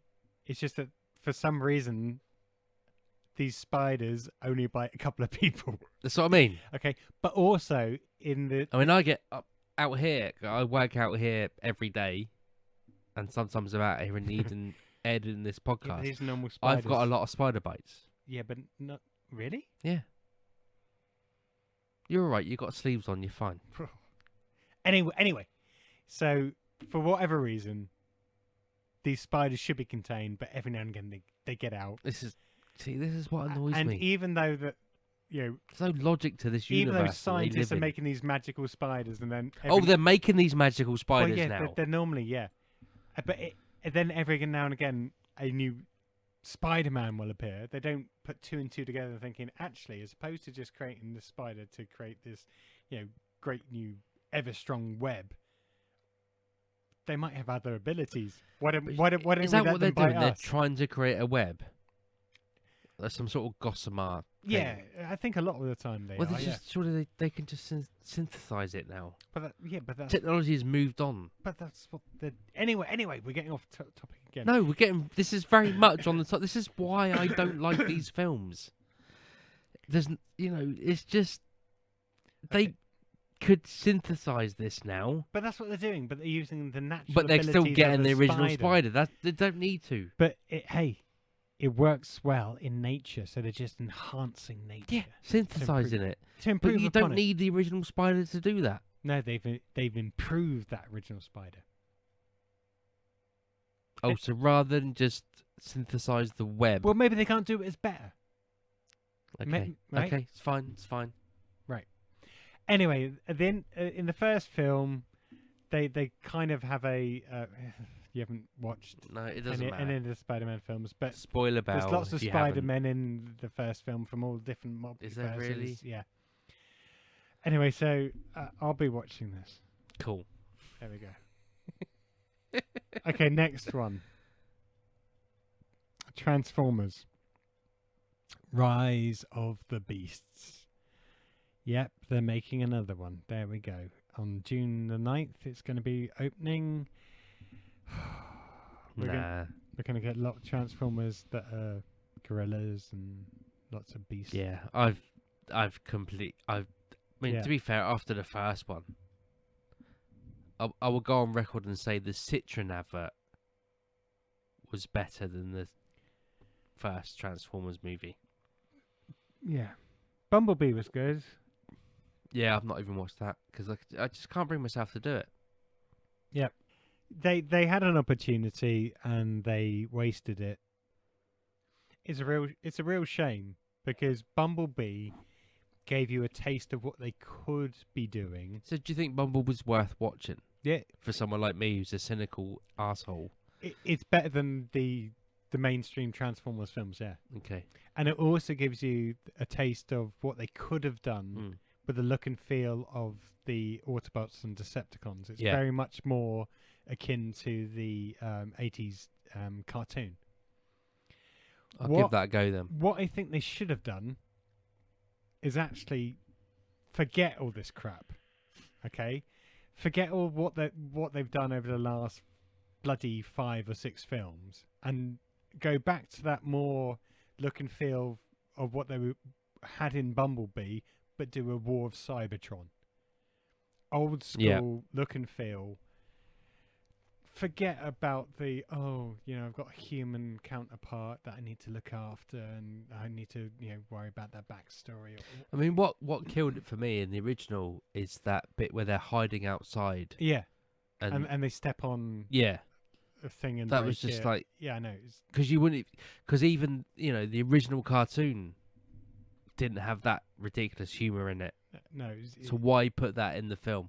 Yeah, there was only one good thing in the original film, and I won't mention her name.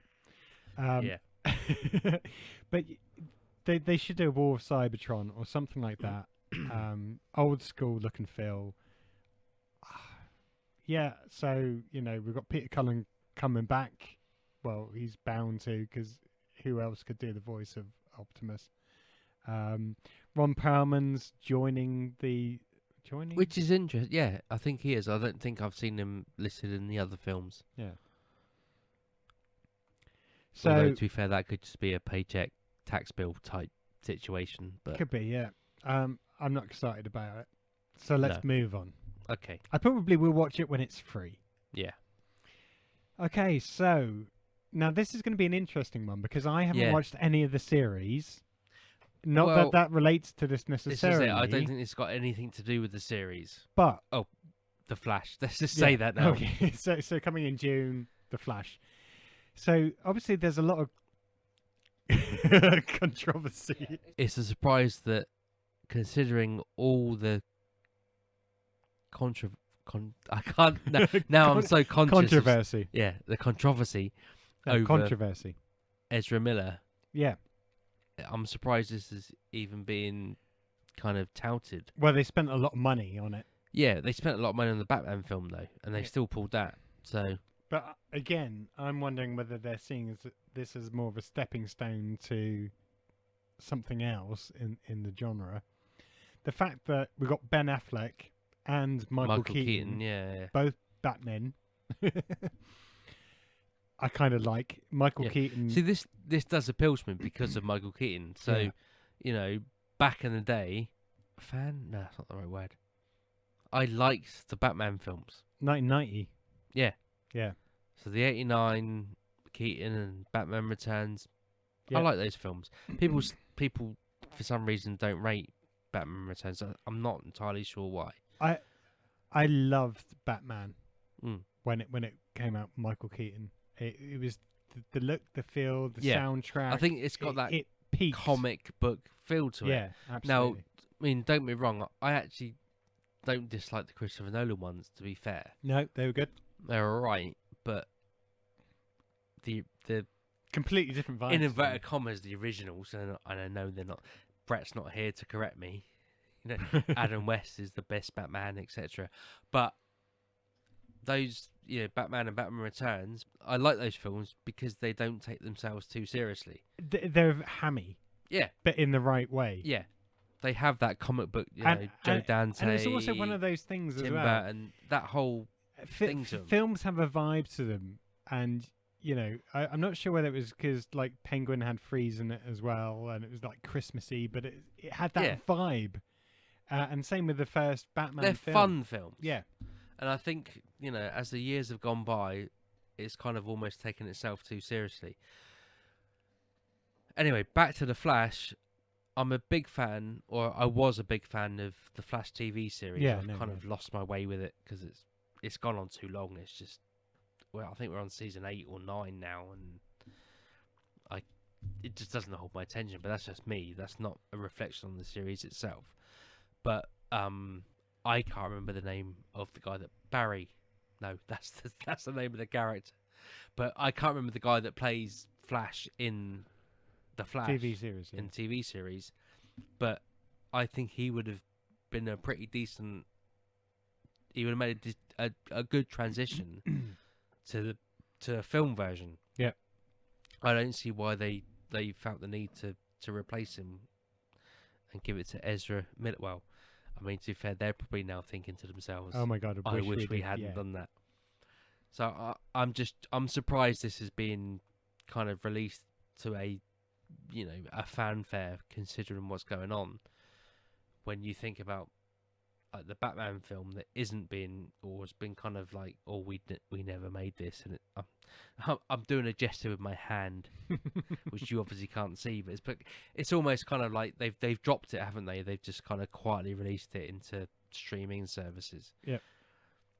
But that being said, the fact that it's got Michael Keaton in, I'm intrigued by it. yeah. So I think it's Yeah. not an avoid, but it's also not a pay. No. No. Well, unless there's nothing else. Yeah, on you might Saturday do, but night. I won't. Okay. Oh, so Here we go. Indiana Jones and the Dial of Destiny. So, to be fair, on this list of all the ones that have got trailers, this is the only one I actually pressed play on. What did you think of the trailer, by the way? I kind of thought, why are you doing this? It's a weird one because Kingdom of the Crystal Skull. I loved the first bit of it. Mm. Had that same vibe, the Indiana Jones vibe. Yeah, it was a bit. Oh my god, the bit where there's the Yeah. before that he's hiding in the whatever. But I didn't care because it's still the build up to that was very much Indiana Jones Yeah, feel. And a then- lot of people slag off the opening few minutes when he hides in the refrigerator and all that, but that's actually very much not of its time because the film was made about 10, maybe more, actually 12 years ago, whatever, I don't know, but it was of its time in the period that it's set, as in that was one of the for want of a better word, the recommendations. If you hid in the fridge, you'd be all right. and it was lead lined. Yeah, exactly. That's what I mean. So that's actually not a. It works for the period that the film's set in. I think it was almost like a film of two halves, and then it got to a point, and in my mind, they went completely the wrong way. Yeah. As opposed to making it Yeah. The thing more with the first believable. the first and- 3 Jones films, whilst they had that mystical Yeah. element to them, were still grounded. But the fourth left the Aliens. ground. Yeah. It wasn't. It was no longer grounded with that whole Yeah. spinning crystal skull alien thing. They should have gone off on a more. It should have just been taken down a notch Yeah. or two, because like obviously the first one, with the exception of the very last scene, well, not the very last scene, but with the face mountain and all that, is still everything about that is grounded in the time period, and there is no supernatural or anything like that. But even that, at the cinema time, when you've got It still works. when you got Poltergeist yeah, coming that's out what I mean. and It's all still this kind of stuff, all of that it still was works. so big. Yeah, and it could be explained away Yeah. by, we're just high on whatever. it doesn't. The fumes it from doesn't opening up matter the- because it still Yeah. it still works within the context the of the film. only good thing that came out of Kingdom of the Crystal Skull was that I think they were looking to replace Harrison Yeah. Ford, and they quite quickly realised that actually there's only one Indiana Jones. Saying that, so I've said from from 3 onwards, Brendan, it wouldn't work now because we know, God bless him, Brendan Fraser has had his problems.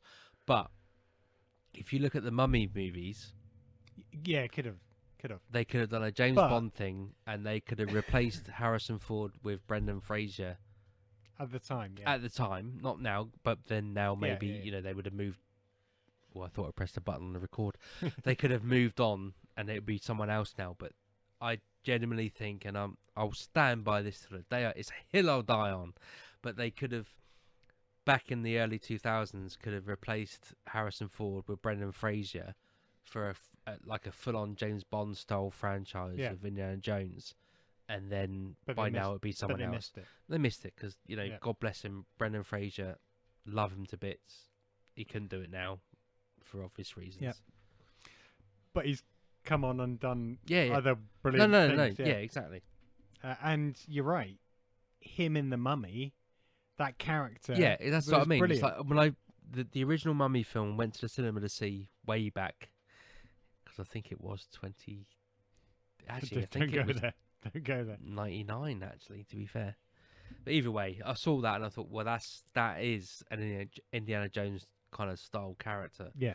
So that's when they could have done that. They could have made that leap and just written a lot of maybe even gone back to the original, well, not the original, but the River Phoenix stories, and kind of we could expand yeah. on these, and then done the Absolutely.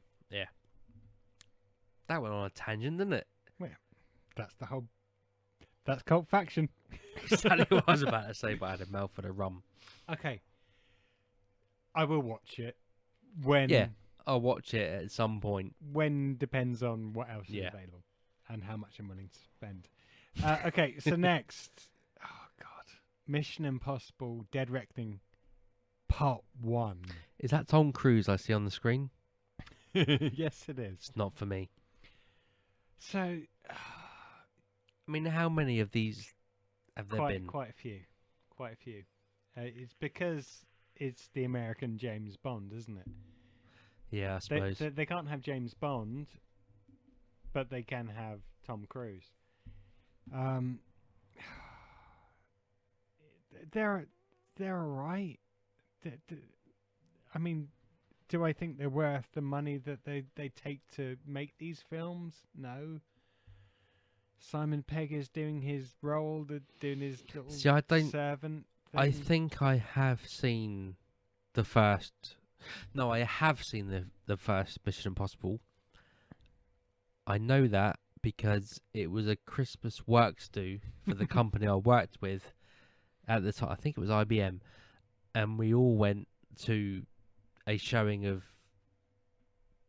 the first Mission Impossible. As a we literally hired out the entire 27 cinema. years ago.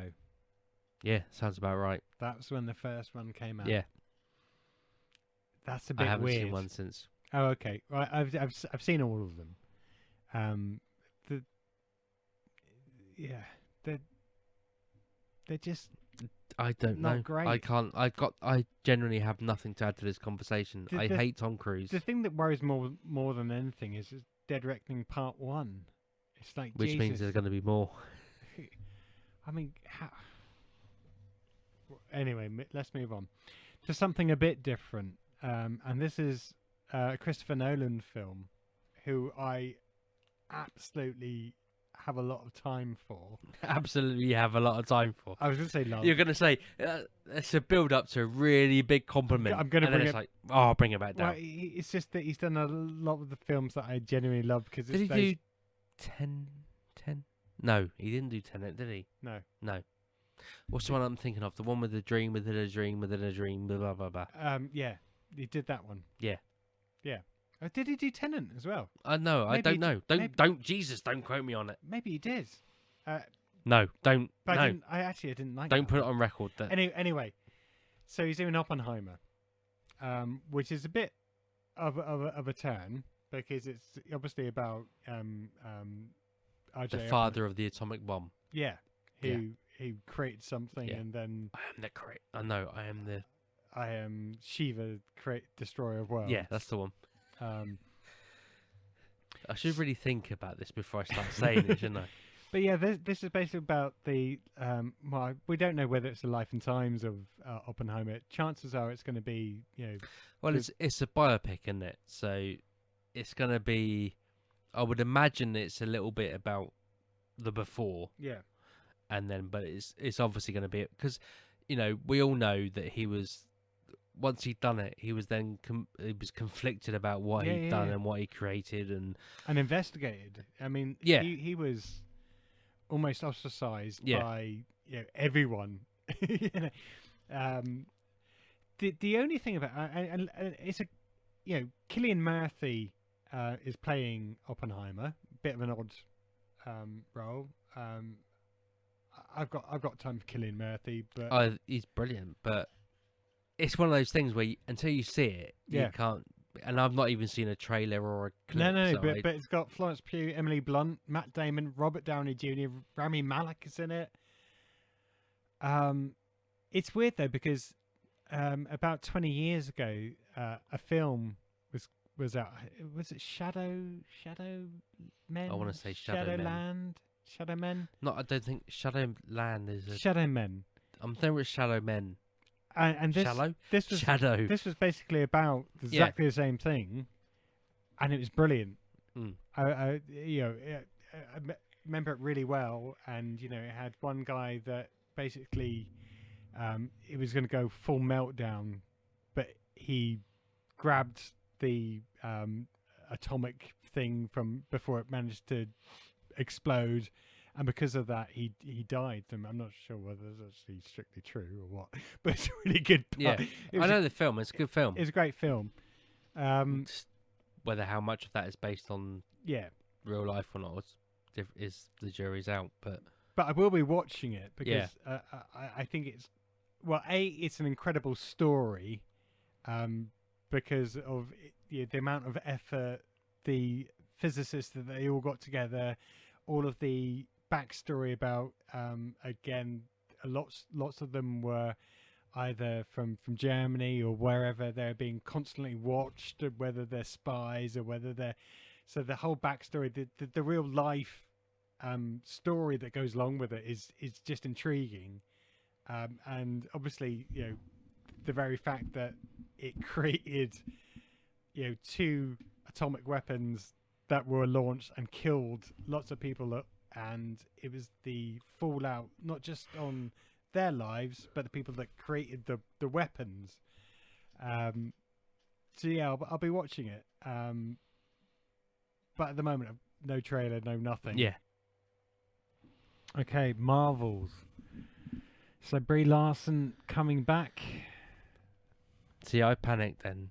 Although, Why? because Marvel, as in the Marvel. Oh, unit. okay. Yeah, Well, it's very much Marvel. yeah, I can see that now. I'm starting to read the spill. It is the MCU, so Yeah. I might glaze over. Well, it's one of those things. I mean, the first Ms. Marvel film, it was kind of Oh, I see. So this is the Marvel family. yeah. So Captain Marvel was the Yeah, first one. Because I'm aware of Miss Marvel, because you've talked about it. So Ms. Marvel was the Disney series, Mm. different. Oh, okay. This is Brie Larson, who plays Captain Marvel from Avengers. Oh, see, this is And why Marvel I films. don't pay attention.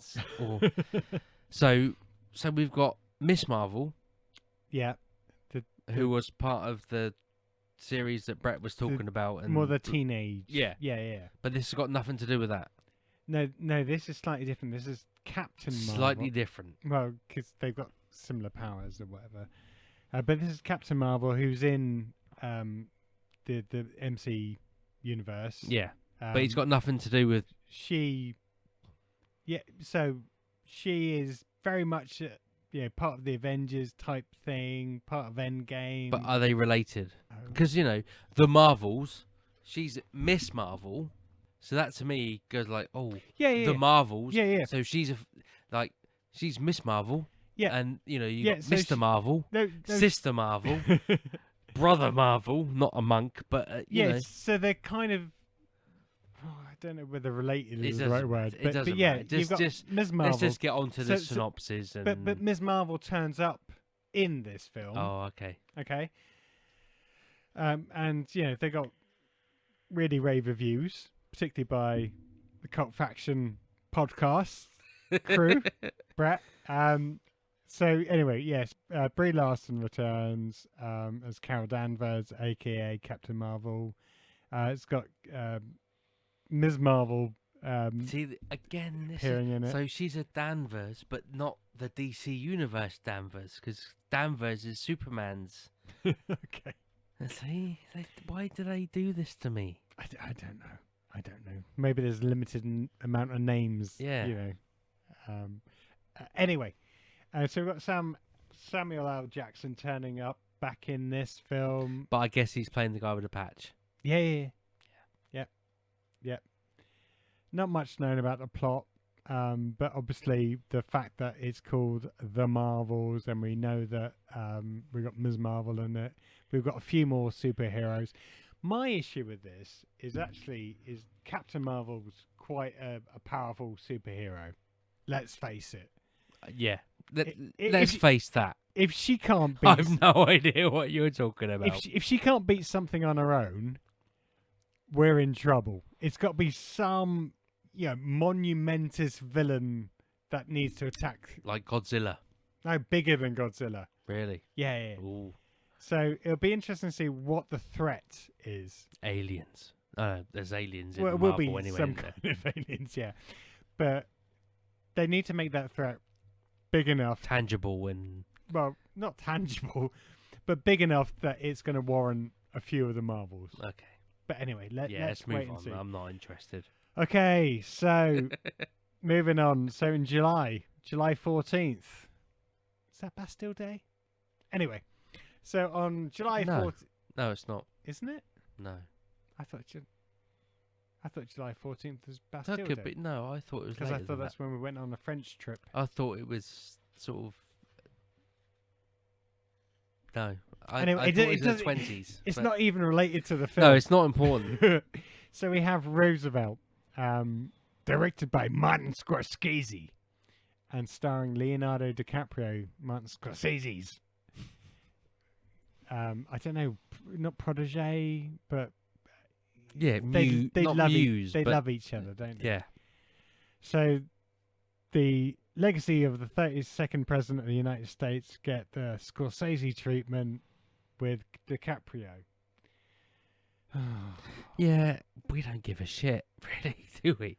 Well, it's just, I don't get me wrong, it's obviously, DiCaprio wants to show his worth at acting, and fair play to This is him. an American thing. It appeals to the American audience, Yeah. but it's like the War of Independence. We don't give a shit. Yeah, You know, apologies for any US listeners, but we could give a flying fuck that you won the War of Independence. You won it with Spain and France anyway, so it's not like you won it on your own. We don't really give a shit. the interesting about this is, I guess, when you look back at the time when Roosevelt was in power, the amount of stuff that was Yeah, going on. don't get me wrong. I mean, you had the Depression and all of that stuff was going on, but if it's literally gonna be about American history, it probably doesn't appeal to a mass audience. Yeah. However, that being said, I've no doubt that because Scorsese is directing it and DiCaprio is the lead, there's probably enough in there to make you engaged with what's Yeah. going on.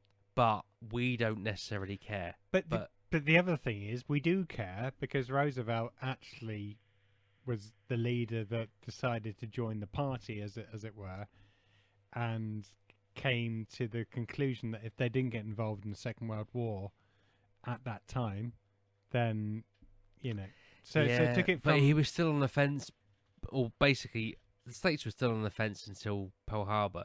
Yeah. If it wasn't for Pearl Harbor, they wouldn't have gotten involved. That was a rubbish film. Yeah, it was. But Moving on to the film that we all want to talk about. do we? Ryan Gosling, rather. I was thinking of Ryan Reynolds. Yeah. I was getting them mashed up. Margot Robbie, Barbie, coming at you Oh yeah, I can July see 23rd. I can see it now. 20th Now that 21st, my rather. screen's moved down. Okay, so See, this has been doing the rounds for a while now on TikTok and stuff, isn't it? The little clips and the yeah, Facebook and all that. I've got to admit, I've got no interest. No. If it was Barbie Kills or Barbie Yeah. in Zombieland or something like that. I don't know.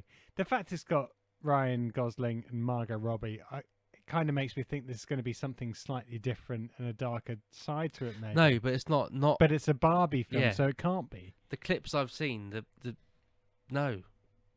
Which is a shame because Margot Robbie could so do an Yeah. evil killer doll, Chucky-wise. Anyway, so I'm not going to talk about No, it. I'm let's- not going to be let's watching it move on. unless something comes out of the woodwork.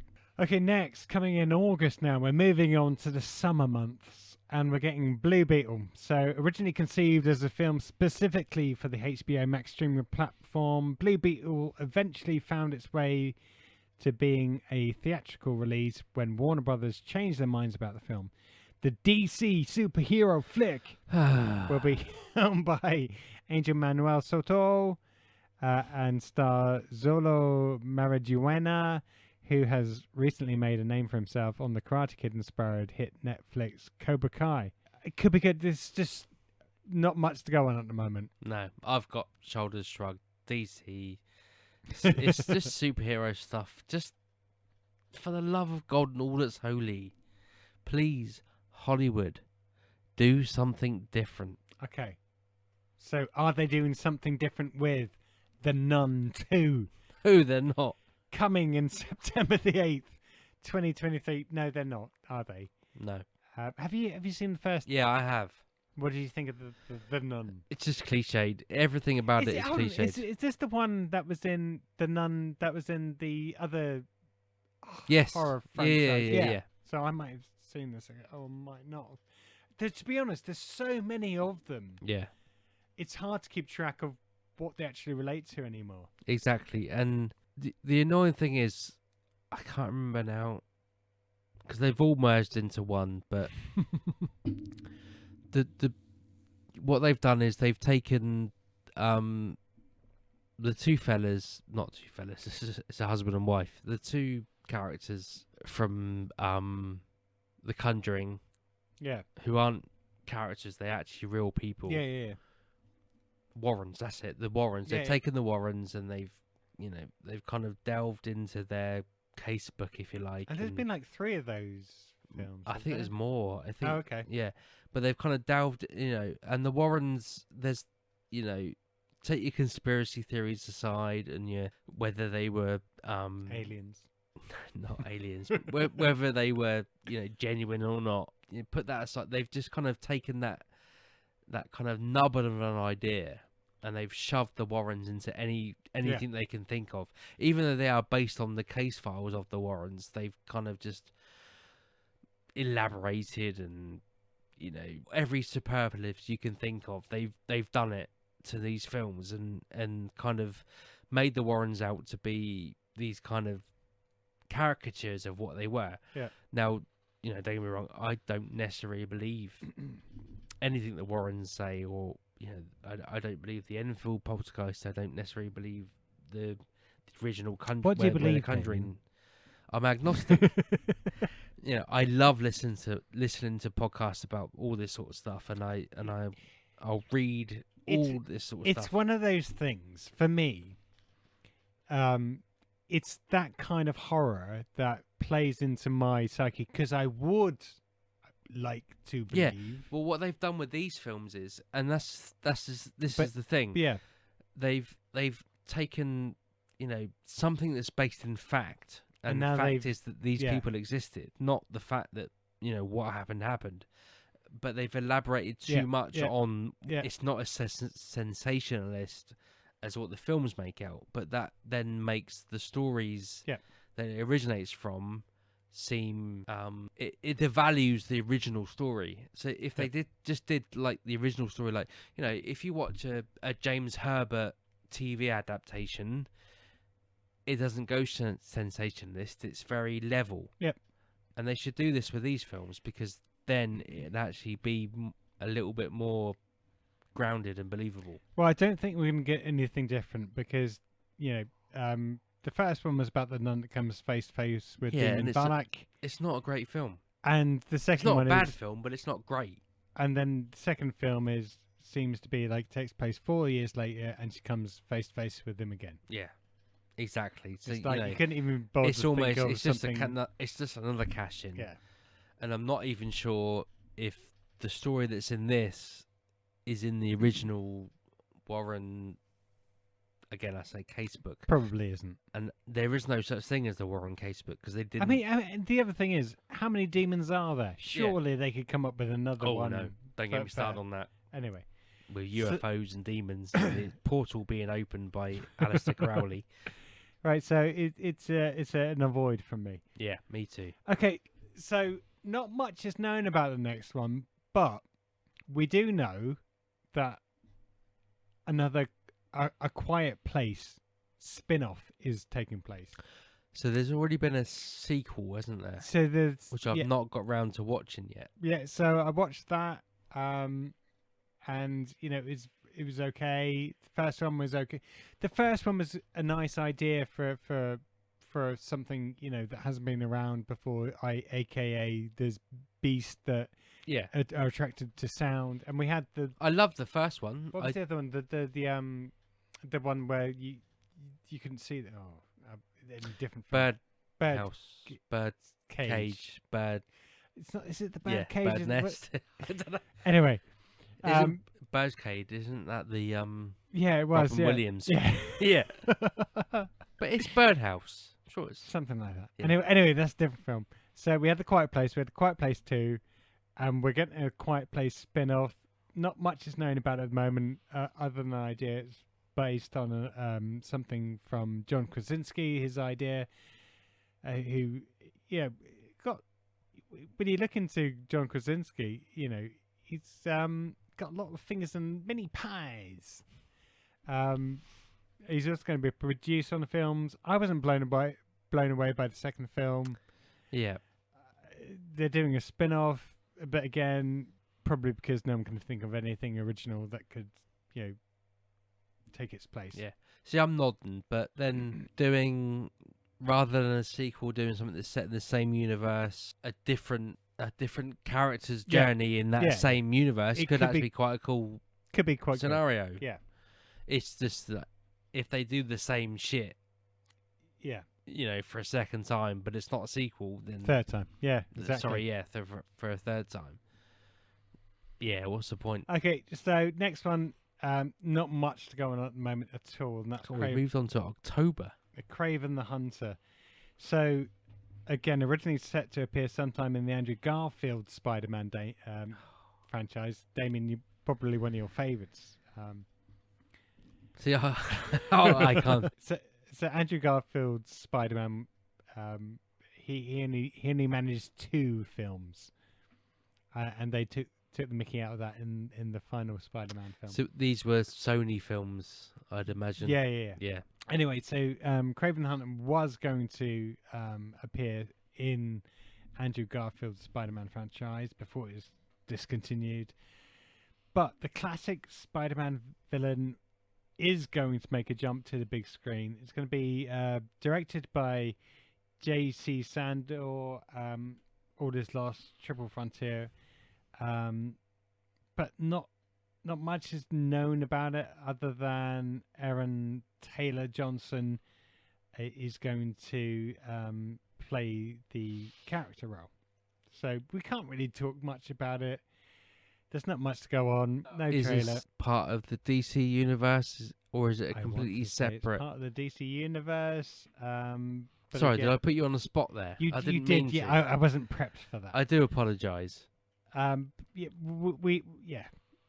Yeah, I don't know too much about him other than the fact that Craven the Hunter was almost like a predator character. So that he wants In to, the no, No? like Predator wants to be like the ultimate hunter. yeah, killer. yeah. So Craven the Hunter was very much Ah, the same okay, thing. okay. And so I think the original guy gist was that he was going to be introduced into Spider-Man as I'm going to hunt down and kill Spider-Man because he's like a great Right, foe. okay.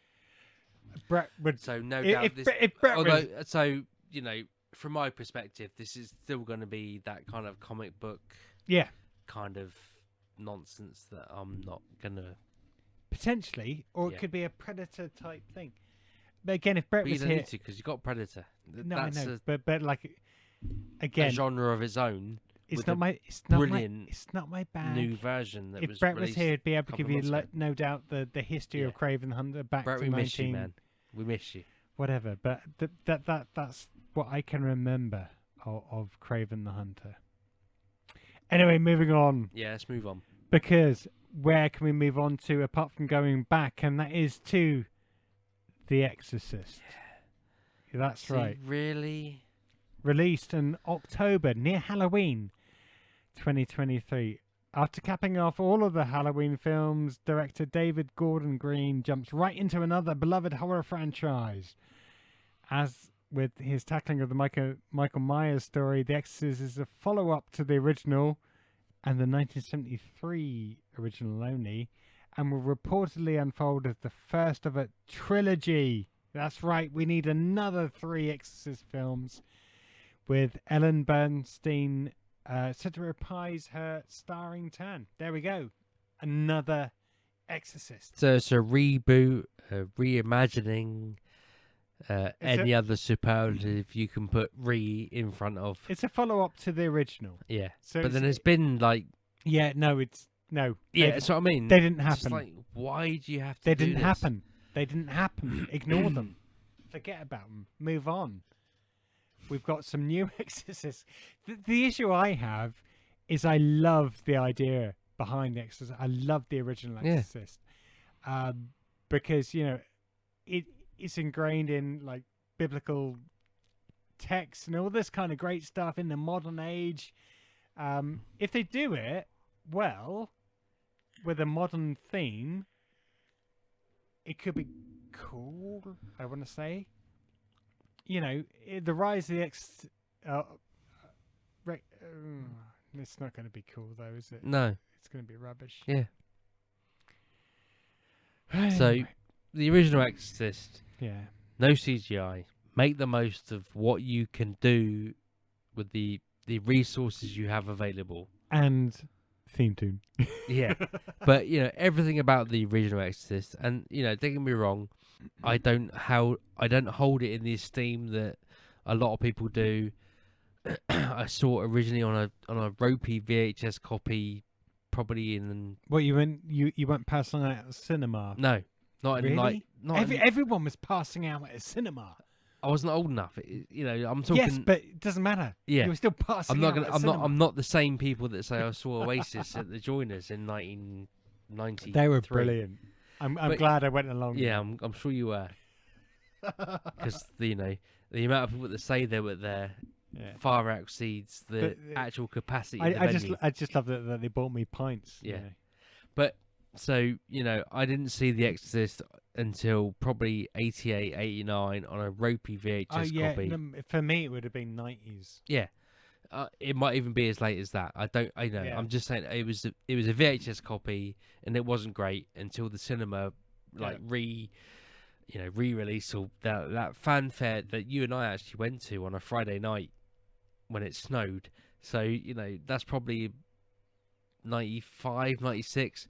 But either way, I saw it originally in the early 90s, maybe late 80s.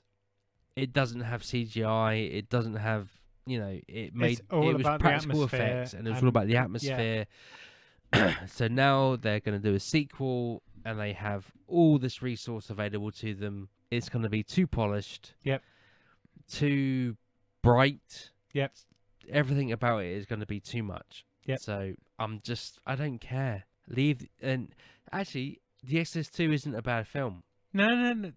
It's absolutely not. So to say they're doing away with the story that follows on from the Exorcist, from the original Exorcist into Exorcist 2, kind of makes me think you don't need to. It's the problem is, if you've got a great story, then brand it as something different. Yeah, exactly. If you need to brand it as The Exorcist, then the story doesn't hold up. Yeah, even if it's part of the same universe. Yeah, What, The was there a Exorcist exists. multiverse? No, Is that just what happened? no, just part of the same universe. Right. Doesn't have to be multiverse. Is there a spider in it? The Exorcist 1, 2, 3 can still exist. Imagine if the demon got bit by a spider. Don't start this nonsense. Could vomit webs. Stop it. Sorry, the battery's going on my laptop, so I need to plug it in. Look, I don't mean in a funny way. I'm going to wait to see the trailers for this because, let's face it, the amount of horror films that come along of any great quality are few and far between. Chances are, if this holds up, I might watch it. But who knows?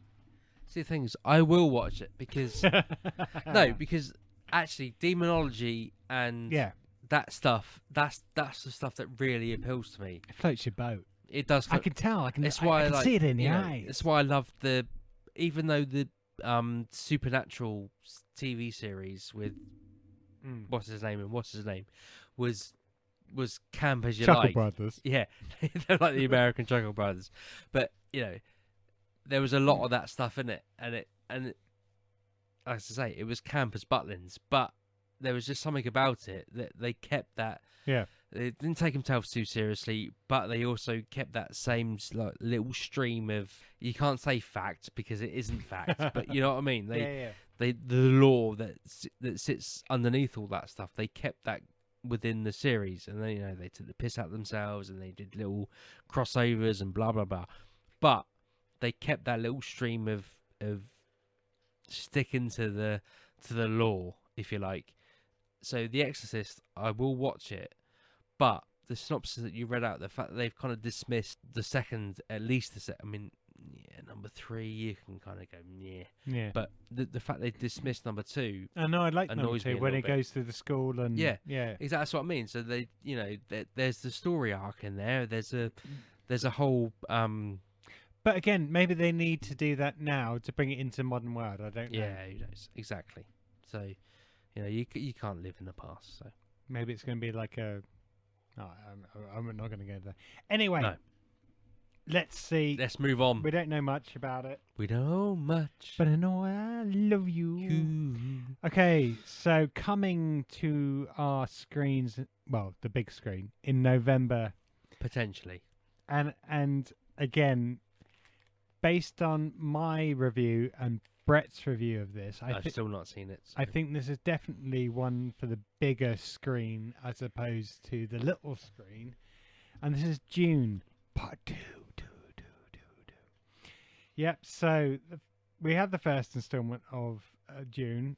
And again, I think it's a mixed bag depending on how you viewed it. See, I've not seen... I say the original. I haven't seen number 1. I've seen the original, as in the 80s original. And also... Was it the 80s? I think early 80s. I think it would have been, yeah. Yeah, but because the one that never got released, that could have been released, the Zadamovskis, I like what you did there. Interpretation that could have been the best film ever, and probably the most expensive film ever that never got made. So it probably would have been late 70s, early 80s.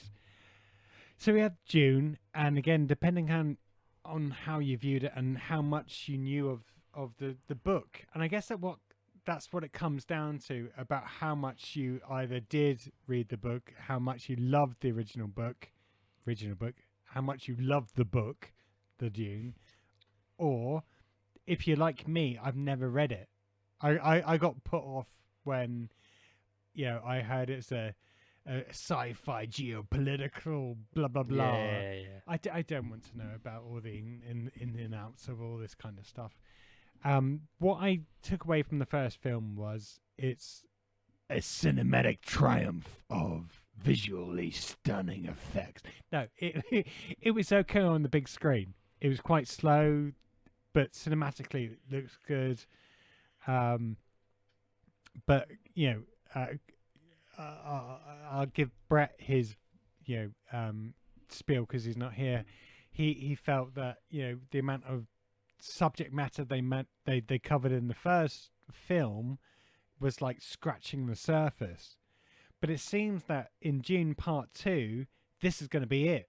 It's going to, finish the June storyline in that one film. So they obviously managed to, make this into like a 2.5, 3 hour film that speeds up a bit, or or it's going to be chopping a lot of the actual June novel out. But anyway, it hits screens in November. Denis Villeneuve did, in my opinion, a great first job of the first film for what it was compared to the original June film. And don't get me wrong, there's been lots of TV series and all that kind of good, or mini series, or whatever you want to say. I enjoyed it, but we are so far from seeing a trailer, from seeing anything about what the next one is, other than we know it's going to be looking lovely, and starring Zendaya, who I really like, even if she's got blue eyes in this. Anyway, let's move on. Because I know there's a film that you want to talk about next, Damien, and I know that you're excited about this. Oh, yes. And this is The Hunger Games, The Ballad of Songbirds and Snakes. I have never seen a Hunger Games film. And that's right, folks. He's looking forward to this one because this this is the return of the director of the original Hunger Games series to direct the new one, which is a prequel to the Hunger Games. God. And the story primarily follows a young Coriolanus Snow, who was originally played by Donald Sutherland, and his involvement in the Hunger Games as a game-changing mentor years before the events of the original series. That's right. So, I think Peter Dinklage is in this. Okay. I've got a lot of time for. And lots of other people. Yeah. Great. Happy days. I'm not okay with this. What? Can give a shit. Why do a prequel? They didn't write the books. So it's not even a book. It's not a book. No. Oh, okay. No, this just. See, I was thinking maybe that like the original Hunger Games films, so I just picked a book to start with, and then went with that, and then there was some books before that. But no. Okay. The Hunger Games and the books were all done this is into Ask film. Gravy then. This is just them wanting to bring Gravy. the franchise. Move on. Ask Gravy. Move on. Okay, so talking about Ask Gravy. creating a film based on nothing, we are coming to Wonka. So we're going to get Timothy Chalamet, who's going to portray a young Willy Wonka in this origin story, which captures Don't need it. which captures the budding chocolatier as he crosses paths with the Oompa Loompas. Rowan Atkinson's in it. Some others. Olivia Colman. Yeah. Why? No. We had the flashback in the Wonka film. It's there. It's done. We don't really need a whole film. And to be fair, we didn't need that film. Willy Wonka. No, we didn't need that. No. Gene Wilder, ultimate Willy Wonka. Did it all? Leave it at that. Yep. That's Don't what they touch should it. have done. CGI that bad boy. Okay, so we're moving on to another remake, and this is The Colour Purple. So this is the musical, which has got a Tony for its revival, and it makes its way to the big screen coming next year around Christmas time. So we're going to get a musical, The Colour Purple. Yeah. Again, just don't need to. Have you seen the original? Yeah. I've seen the original, and it's really good. Exactly. That's what I mean. It's just like you don't. Yeah. If worst case scenario, just clean that one up. If you're worried about how it looks and all that nonsense that you get now, just clean it up, re-release it, job done. Yeah. It doesn't need to be touched. But this is the musical version. It's like them releasing the Matilda, the musical. Yeah, but how many wasn't... No, don't get me started. Anyway, moving on to something that we're more probably interested in. Yeah. Ghostbusters Afterlife sequel. Unyet titled. Unyet anything known Unyet about anything. it.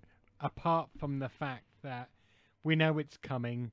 We know that Paul Rudd's going to be in it. We know that... Do we, though? Yeah, Okay. possibly. Jason Reitman is definitely returning. We know that. He's going to be directing it with all the hopeful love and attention. We hope that Paul Rudd and the surviving original Ghostbusters are going to be in it. We think it's going to be back in New York in the original firehouse from the original scenes at Firehouse. Yeah, because that's how the Afterlife ended. And if you listen to the previous podcast, the one where we talked about this, I liked the film. I didn't necessarily like too much the ending, but not the ending. The scene where they're all back in it. But I did like the ending where they went back to the firehouse. That was cool, and that's where we think season 2, the sequel, if you like, in inverted commas, because that's where we think this is going to kick off again. Isn't it? I was just more distracted by the fact that we were calling it Firehouse, and that was sitting true to us as opposed to Fire Station. Yeah. We're using the term they use. Yeah, I know, but it's like when Connor says you're going to put the garbage out. It's like, sorry, What? what? The what? No, we don't have garbage in this house. We Exactly. have rubbish. Exactly. No, but I'm using the Ghostbusters vernacular when I say firehouse. But there's a lot of me that's excited about Yeah, so am I. a Ghostbuster film, Christmas Yeah. in New York. I mean, don't get me wrong, I didn't. Yeah, no. I enjoyed Afterlife on a lot of levels. It was a little bit over sentimental for my liking. So I was just put off by the fact that it said you enjoyed Afterlife, which reminded me of the fact that they're making another Beetlejuice movie. Yes, they are. It's not on this list, is it? Well, we don't know when it's going to be released. Exactly. But no, I did enjoy Ghostbusters Afterlife. Yeah. On a lot of levels, but it was just a little bit too sentimental in the A bit final. slow in a lot of places. No, I didn't have any problem with that. I did. It literally was just that, when they all get their, I was about to say lightsabers, when they all get their proton packs out, that, and the whole, like, ghost entity of thingamajiggy, that was a little bit too much for me. But I'd love to. I'm genuinely excited that they're going to do another one. It's one of those things when we see how like treatment of the stuff that we loved as a kid went wrong, like we were mentioning with Transformers, and I got no inclination to watch the No. next one. And then with the treatment that he did with Ghostbusters Afterlife, and you kind of think, you know what, it had some flaws, but fair play to you. Yeah.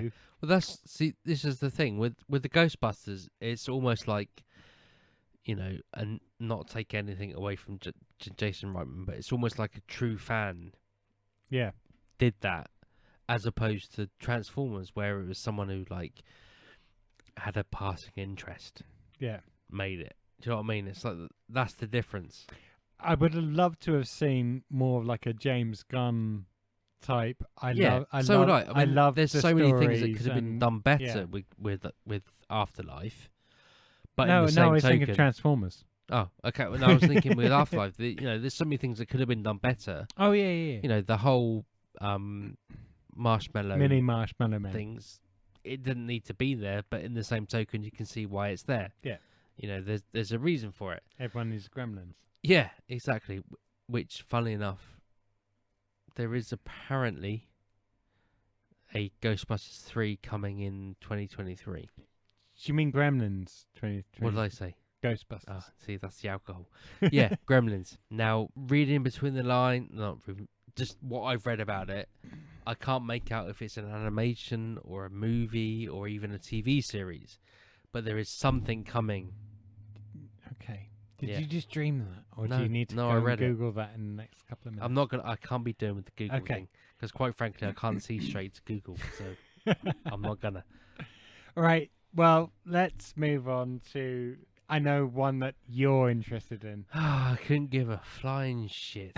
and that's Aquaman and the Lost Kingdom. Yes, you say it loud. You say it proud, Damien. You're gonna want to snog the face So off this is Jason Momoa. That's right. That's right. Jason Amber- Momoa, Amber Heard. Amber Heard's still got work, has she? Well, how much of a role she's got in this film, and how much they're gonna replace her, Yeah. who knows? But yeah, we will see. So, Jason Momoa returns, and James Wan returns to director's chair for another go at the world of Atlantis and the DC superhero Aquaman. Yeah. Amber Heard's going to be returning as Mira, but we don't know to what extent she's actually going to be on screen. Not much details are known about the film yet. Did you watch the first one? No. Okay. No, yes, no, I didn't. But he's in the Snyder cut of where there's all that nonsense of Icelandic singing and shit, isn't she? Yeah, so he is in. Yeah. He's in that. Yeah, it one, all goes. "Whoa, Different film, whoa." but yeah, he's in that. Yeah. No, I couldn't care less. Okay, cool. You heard it here first, folks. Jury's out on that. Not for me, it's not. But yeah. Okay, so moving on, we have The Nightingale. So not much known about this, but starring Dakota Fanning, Elle Fanning, based on the best-selling novel that unfolds on the big screen. The tale of two sisters who resist the German occupation of France during World War II. It's going to be a deep, meaningful, heart-clenching. Cinema, whatever. I'm not necessarily sure it's a cinema film for me, but it's a story I wanna see, because I mean that kind of stuff just appeals to me. But what am I saying? So frontline World War stuff doesn't appeal to me, but what was happening, 20 miles back or whatever, does appeal to me. So if there's a story about what was going on to real people in inverted commas, because I take nothing away from people that are on the front line, but and I completely get it, because whilst I do enjoy enjoy is probably the wrong word. Whilst I appreciate you engage with the war watching, story stuff, and I have no concept of what it's like being on the front line. But from the ones that are at home. Yeah, that's what I mean. That's what that's the kind of stuff I want to see. What was going on to normal families, I should say, not real families, but normal families. Whilst just 10, 15, 20 miles away, there's the battlefront is going on. But what was happening in a particular town or village or whatever, that stuff does appeal to me. So to me, it's not a cinema film, but and without knowing too much about the plot, but I imagine it's the whole. Where they're in France, there's the whole German occupation going on. How much is that changing their life? How much are they being? Yeah, potentially there's a bit of the French resistance. There's potentially all that sort of stuff going on. So, and where I should say there's only one. And where they're hiding in the Madonna with the big boobies. Yeah, exactly. This is where I was going. Like, most of what I know about that kind of stuff has come from. LOLO. Don't say that. I had to say it. Anyway. And we know that is funny, but that is in the same token. A lot of that is based on stuff that was actually happening. Yeah, exactly. Okay. So the next one, And the last one. and the last one, I know is going to appeal to one of our listeners, Lee Benning, and that is Legally Blonde 3. That's right, you heard it here. So Reese Witherspoon is coming back. Oh yes, she is, to reprise her role. We don't really know too much about the story, but hey, let's face it, who cares? We kind of get a gist that it's going to be based a bit on about the original franchise of Legally Blonde, and it's going to come out in 2023 allegedly. It's going to be a comedy about an upper class white female. Who knows? Who knows? I haven't seen any of the Legally Blonde films, so I genuinely don't know if I've seen the first one. I might have. I can't remember it. I like Reese. I like Witherspoon. I can't even say it now. Reese. You Reese. can call her Reese. Reese Witherspoon. I like Reese. I can't say it. You sound a bit dodgy now. Yeah, I've gone. The more you say it and having to lick your lips, Yeah. that just sounds wrong. I like big butts, and I cannot like Reese Witherspoon. I like Reese Yeah. Witherspoon. So it's probably going to be a no for me, to be fair. Yeah. But hey, there you are, pop pickers. That was it. That was the 34 Oh, most anticipated films of 2023 according to Rotten Tomatoes. and we really appreciate that, Rotten Tomatoes, because that saved us looking on IMDb. Yeah, that saved us because Brett's not here. Oh God, can you imagine the films that we would have got? Brett could have guided us in the. No, it would have been completely different films, wouldn't it? Yeah. Coming out is the Korean manga film from. Power Rangers the movie. It wouldn't be. They probably are doing a Power Yeah. Ranger. That just doesn't make it onto this list. Okay, so we've done. Wow, we've done a lot over these episodes. We have heralded in Christmas and the New Year, and we have gone about our business and delivered our reviews on the upcoming TV and films. Oh, I thought you paused me. No, I didn't pause you. Oh, okay. Carry on. So we've gone on about business and given our lowdown reviews on the films and TV that are coming up over Christmas and the New Year in 2023. Yes, it is coming. Let's hope it's going to be a better year than the 2022. It's unlikely. Well, that's full of Christmas spirit, isn't it? Well, we're gonna have strikes. We're gonna have Famine. Yeah. War. Food banks. You name it. It's all gonna happen in 2023. Well, maybe Elon Musk can get us into a different planet by then. But anyway, as it's Christmas, and to move us away from food banks, What are and you doing with all those little signs in front of you? I'm just pointing. Why you... I think you should tell me your ultimate Christmas film. Oh, wow! That came out of nowhere. Yeah, Thanks exactly. For that. I want to put you on the spot. Okay, so I'll be completely honest. My ultimate Christmas film.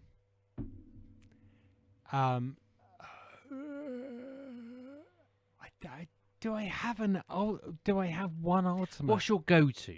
When I say to you, Elf? really? Yeah, Okay, fair dues. because every year we will watch this with the kids. It's not my favorite, but when you say what's your Christmas film that you go to, it's Elf with the kids. When we say what's your Christmas film with Shell, that would be Love Actually, because that's what we will watch with her. Well, good news because that's on at some point every Christmas. It's bound on, to be. it's on every time. Yeah. What's my favorite Yeah. Christmas That's film? what I want to know. That's the nub of the matter. I'm going to go Gremlins. Fair dues. Now, I would say this. I watched this over the weekend, and I made the millennial mistake, if that is such a thing, or whether in some other generation now. I had my phone on me, and I was looking at TikTok, and I was looking at, see how we were getting on with our views and all that kind of stuff. I was on Facebook, and I realised I was halfway through the film, completely missed it, and was out in the vibe. So I had to rewatch it. What? The film, What film? Gremlins. Oh, I see. So it sounds daft, but because it was a film I've watched so many times, I'm there on my phone at the same time. It was only until I put the phone away, and it sounds fucking stupid, but I put the phone away, rewatched it, and then got sucked in Yeah. and absorbed. It sounds daft, but we take it so much For granted. for granted that because we've seen the film before, I'll just play my phone or I'll just look Yeah. at but completely lost it. And it got to a point where it's like, I'm not going to carry on watching this now. I'm going to rewatch it from the beginning. And away you go, little iPhone. And loved it. Fair dues. That, Cool. that's a Good little choice. little bit of advice for you there, pop pickers. Put your phone away. What about you? What about me? Ultimate Christmas film. Scrooged. Yeah. Just- It is a great film. Yeah. There's just, and there's a lot. I mean, there is a lot. There's There's so many. I mean, so my kids are obviously a little bit younger than yours. So we haven't built up that kind of tradition of watching a particular film because, I mean, well, obviously Chloe's too little. Yeah. And Emily's just not. She not does not there yet. not yet with the film, so she And doesn't. she's not allowed pop-up books either. No, no. Jesus. Chloe's not allowed pop-up books. Oh, sorry. Emily can have. She's. She she's can not have pop-up books until the cows come Yeah, home. she can have as many as she likes. But so she's neither of the kids are there for so I haven't got that like we'll all sit down as a family watch. But for me, Gremlins is a damn good shout, and Yeah. I will genuinely if I'm flicking through the channels. Or even if I'm looking through Amazon and it was free because it's not now, because Amazon are fuckers and they've gone like, oh, it's a Christmas film, we'll whack a premium on that. But you could have watched Gremlins in July for free. Yep. You can't now. But Scrooged, Yeah, great 'Cause film. it's just And fantastic. took my little baby girl with her. With her. Scrape 'em off. It's so- great. Scrape them off. It's there. brilliant. It's a great choice. Yeah. And following closely behind that, Gremlins aside, is what we just put on the screen there, which we didn't really watch, but I put it on anyway, which is Planes, Trains and Automobiles. Just, Fantastic. again, another classic. And as you pointed out whilst we were watching it, the school receptionist, Yeah, stroke from Ferris head Bueller's. teacher's PA. from Yeah, PA, or whatever you want to call her, from Ferris Bueller, is the rent a airline, rent a car, Yeah. desk assistant. And there's so many Yeah. people in that film, and it's a great film. So we are at the end of our podcast, We are. and obviously we are available on all streaming services wherever you get your podcasts, particularly Apple. Apple.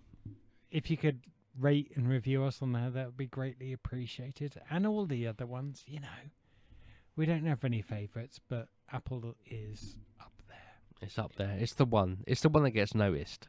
And don't forget, we've obviously talked about a lot of the films that are upcoming and our reviews, but there's a lot of content that we spend a lot of time, and I say we, it's the royal we to be fair. And that's on the mothership, which is Damien.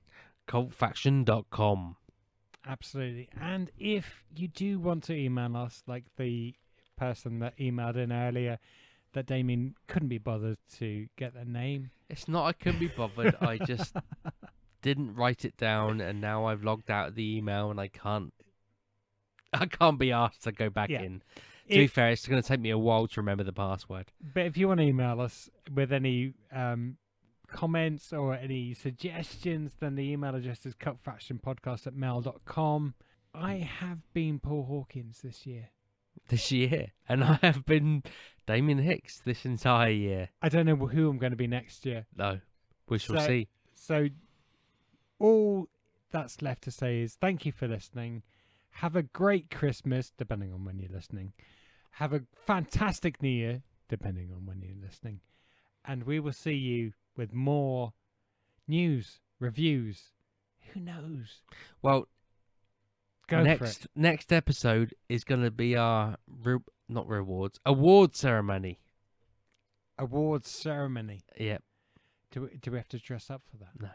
Fantastic. We're not filming it. But it's going to be a look back at 2022 awards for, I don't know. We're going to come up with some categories. Best TV series, Ooh. worst TV series, etc., etc. We might just break those down, but I get your gist. Yeah, that kind of stuff. So we are going to hit you in January, and there's going to be some decent content. I'm not hitting anyone. No, not you. I'm not going to hit you. I'm a lover, not a fighter. Said Phil Collins and Phil Bailey. I thought it was Paul McCartney and Michael Jackson, but she's an easy lover. Oh, easy lover. Yeah. No, that's it's different. The girl is mine. I'm a lover, not a fighter. Indeed, you Yeah. are right. Yeah, I know. So we will be hitting you, the listener, with our awards. I'm not hitting anyone. I've said it. You can say it as many times as you like. I'm not going to hit anyone. in their earbuds. Okay. Not physically. In January with our award ceremony, just to keep things lively in January when we're all going to be a bit. Yeah. So wear your tuxedo. Put on your Cumberbatch. Not Cumberbatch. Cumberbatch. What is it? What's those things that go around Benedict the way? Cumberbatch. Yeah. Cumberbund. Yeah. Put that on. Get dressed up. Enjoy.